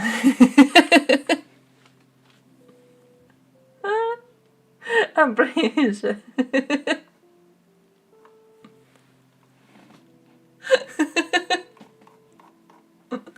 Oh shit, I wish I had a flu so I wouldn't have to go to work. I wish I had a flu. Gimme. Come here and sneeze on me. Do a little... Bro, I wish I had something. I can't get anything. Even if I get it, I'm probably not gonna be able to get sick days. By the way, talking about sick days, I'm having my... What's the word? Vacation. I'll be on vacation. I'll be having vacation. It starts on... I forgot. 28th of November. It starts on 28th of November. Not having vacation.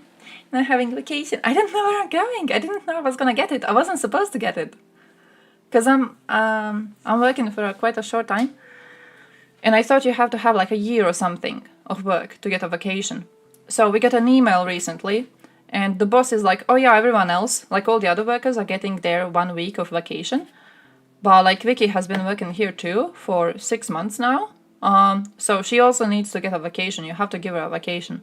And I'm getting 2 weeks because I didn't use the previous one. Yeah, I know what I'm gonna do. I have no fucking idea what I'm gonna do. It's start of December, so if you have any events happening start of December, let me know. I was planning to see if my boyfriend can get some free time too. So if we could do one of those, you know, 1-2 day travels somewhere, I kind of want to go somewhere. I want to see some shit. But it's a bit, they kind of pushed it a bit late. They let me know a bit late. I wasn't really able to plan on anything. We do have lots of chances to like take a bus trip or a train trip. I love trains. So I'm hoping to get somewhere with a train. But I am thinking of maybe getting some... Yeah, something like Netherlands. Yeah, something like relatively close. Because they didn't plan it out too in advance. So I can't really do something too dramatic. And then if I don't go anywhere, then I'll just have to figure out what to do here. But like, I got 2 weeks free. You got a blackface holiday, great. When? Is it soon? And we have one in Croatia. If I don't make it to yours, I'll just come to ours. We have a thing. But it's a wholesome one. I don't know how it is where you are. It's a wholesome one here. Because what happened is, for a while, Croatia was depending on foreign merchants coming into our sea ports. So they were depending on merchants coming into our ports. And most of these merchants were foreign, and they were not white people. So what we did here is we were like, wow, these black people coming into Croatia are bringing us lots of money. They are fucking great. What we are going to do is we are going to create little figurines of them. And then we're going to have that as a good luck charm in the house. So they made little figurines of very stereotypically looking black people. And they were putting them around the house as good luck charms. So the situation right now is that whenever tourists come around and they see us selling these, they get pissed off. But it was genuinely like a positive thing. It was genuinely a positive thing. Okay, our people got happy when they saw these merchants coming. They were like, yes, fucking yes, we're gonna get some cash, we're gonna do some trade, we're going to be living well. They were genuinely happy. It wasn't supposed to be like a negative thing. It's just, it does look bad. I can't remember the names. I want to show you, but I can't remember the names. What was the goddamn... What was the goddamn name of the thing? No, wasn't this. I'm gonna remember. I'm gonna show it to you tomorrow if I don't see it now. His time traveler stepped on a fucking one. Leave us alone. We're doing great. We're doing fine. We're not being racist as shit. This is a video about how blackface became a Dutch holiday tradition. Every mid-November in the Netherlands, people parade the streets dressed as Old Saint Nick and his little helpers. But not like that. That's New York City. Oh shit, I accidentally went down. I was like, why is this bitch here? This is a video about how blackface became a Dutch holiday tradition. Every mid-November in the Netherlands, people parade the streets dressed as Old Saint Nick and his little helpers. But not like that. That's New York City. In the Netherlands, it looks like this. This is Sinterklaas, or St. Nicholas, and this is his little helper, Pete, or Black Pete. He's a character from an 1850s children's book who's inspired this holiday tradition of wearing a curly black wig and lipstick and blackface. Some Dutch people have voiced opposition to this for decades, especially those of African and Caribbean descent. Maar voor heel veel zwarte mensen, grote mensen en kinderen is het helemaal geen feest. That's Dutch Sesame Street in 1987. But this viral video of police arresting anti-Black Pete protesters sparked a growing protest movement. Oh, I did not expect. The majority opinion has shifted. In 2016, most people believed Black Pete should stay the same. In 2022, most people said they think his appearance needs to change in some way. But changing his appearance can mean a whole lot of different things. Oh man. Gray Pete's, Rainbow Pete's, Chimney Pete's covered in soot, and sometimes no face paint at all. Just a warning, this is a video about how blackface became a Dutch holiday tradition. Man. Man, what the, oh shit, that was stronger than I thought it would be. connected. Not that. Not that. Fuck, I need to find you the figurines we have here. And then I'm leaving. Nah. I'm finding like collector shit. I can't find a specific thing. They have a specific name for it. And who the hell knows? Who the hell knows what it is? Only a few thousand still do, so you gotta come back before it's all PC. Yeah, that's going on my holiday wish list. I wanna go to Netherlands before they ban the blackface holiday. That's my plan. Gotta quickly go there before before they switched up to a non-blackface holiday, because that one's not gonna be as fun. Oh shit. But yeah, nice. Thank you for the recommendation, actually. Thank you, genuinely. I do have some relatives who live close to the border with Netherlands. I genuinely like might be figuring out a way to come to the holiday. I will have to see, because again, you know, my vacation was revealed to me a bit too late. So yeah, it's like they're close. They go over to Netherlands very often. I don't know exactly where they are, to be fair. I have no fucking idea. The exact name of the town? It's suburbs there. It's a rich people area. They live in a rich people area. It's like suburbs, I think. But I know they live very close to the border with Netherlands because they cross over to Netherlands, like casually. It's one of those things. It's like, oh yeah, it's weekend. Where do we go? Let's go to Netherlands. So yeah. But yeah, I'll be leaving. I'll be running. I have to go to work. I'm gonna be fucking late. So I'll be seeing you tomorrow. If you have any other fun holidays, let me know. Christmas markets. Fuck yeah, Christmas markets in Germany. I had really, really good... There's an English word for this. Is it mulled wine? When like it's warm? I know here we call it warm wine, but I'm pretty sure English calls it Glühwein. Could be. Yeah, like nicely. It is mulled. Nice, like nicely warm, and then some spices in it. I had the best mulled wine in Germany, better than the one we get here. Plus, I bought a bunch of those bottles. Oh, we're gonna do that for stream drinking. I have those bottles with mulled wine in it. And then you just heat it up and you get it, and it's like the proper spices are there already and everything. It's like godsend. I swear to God. No, I know nothing about that holiday in Spain. Maybe they're just... What's the name of their political side which supports that? Vox? Is it Vox? Maybe it's just their, annual meeting. By the way, running away, I really, really have to go.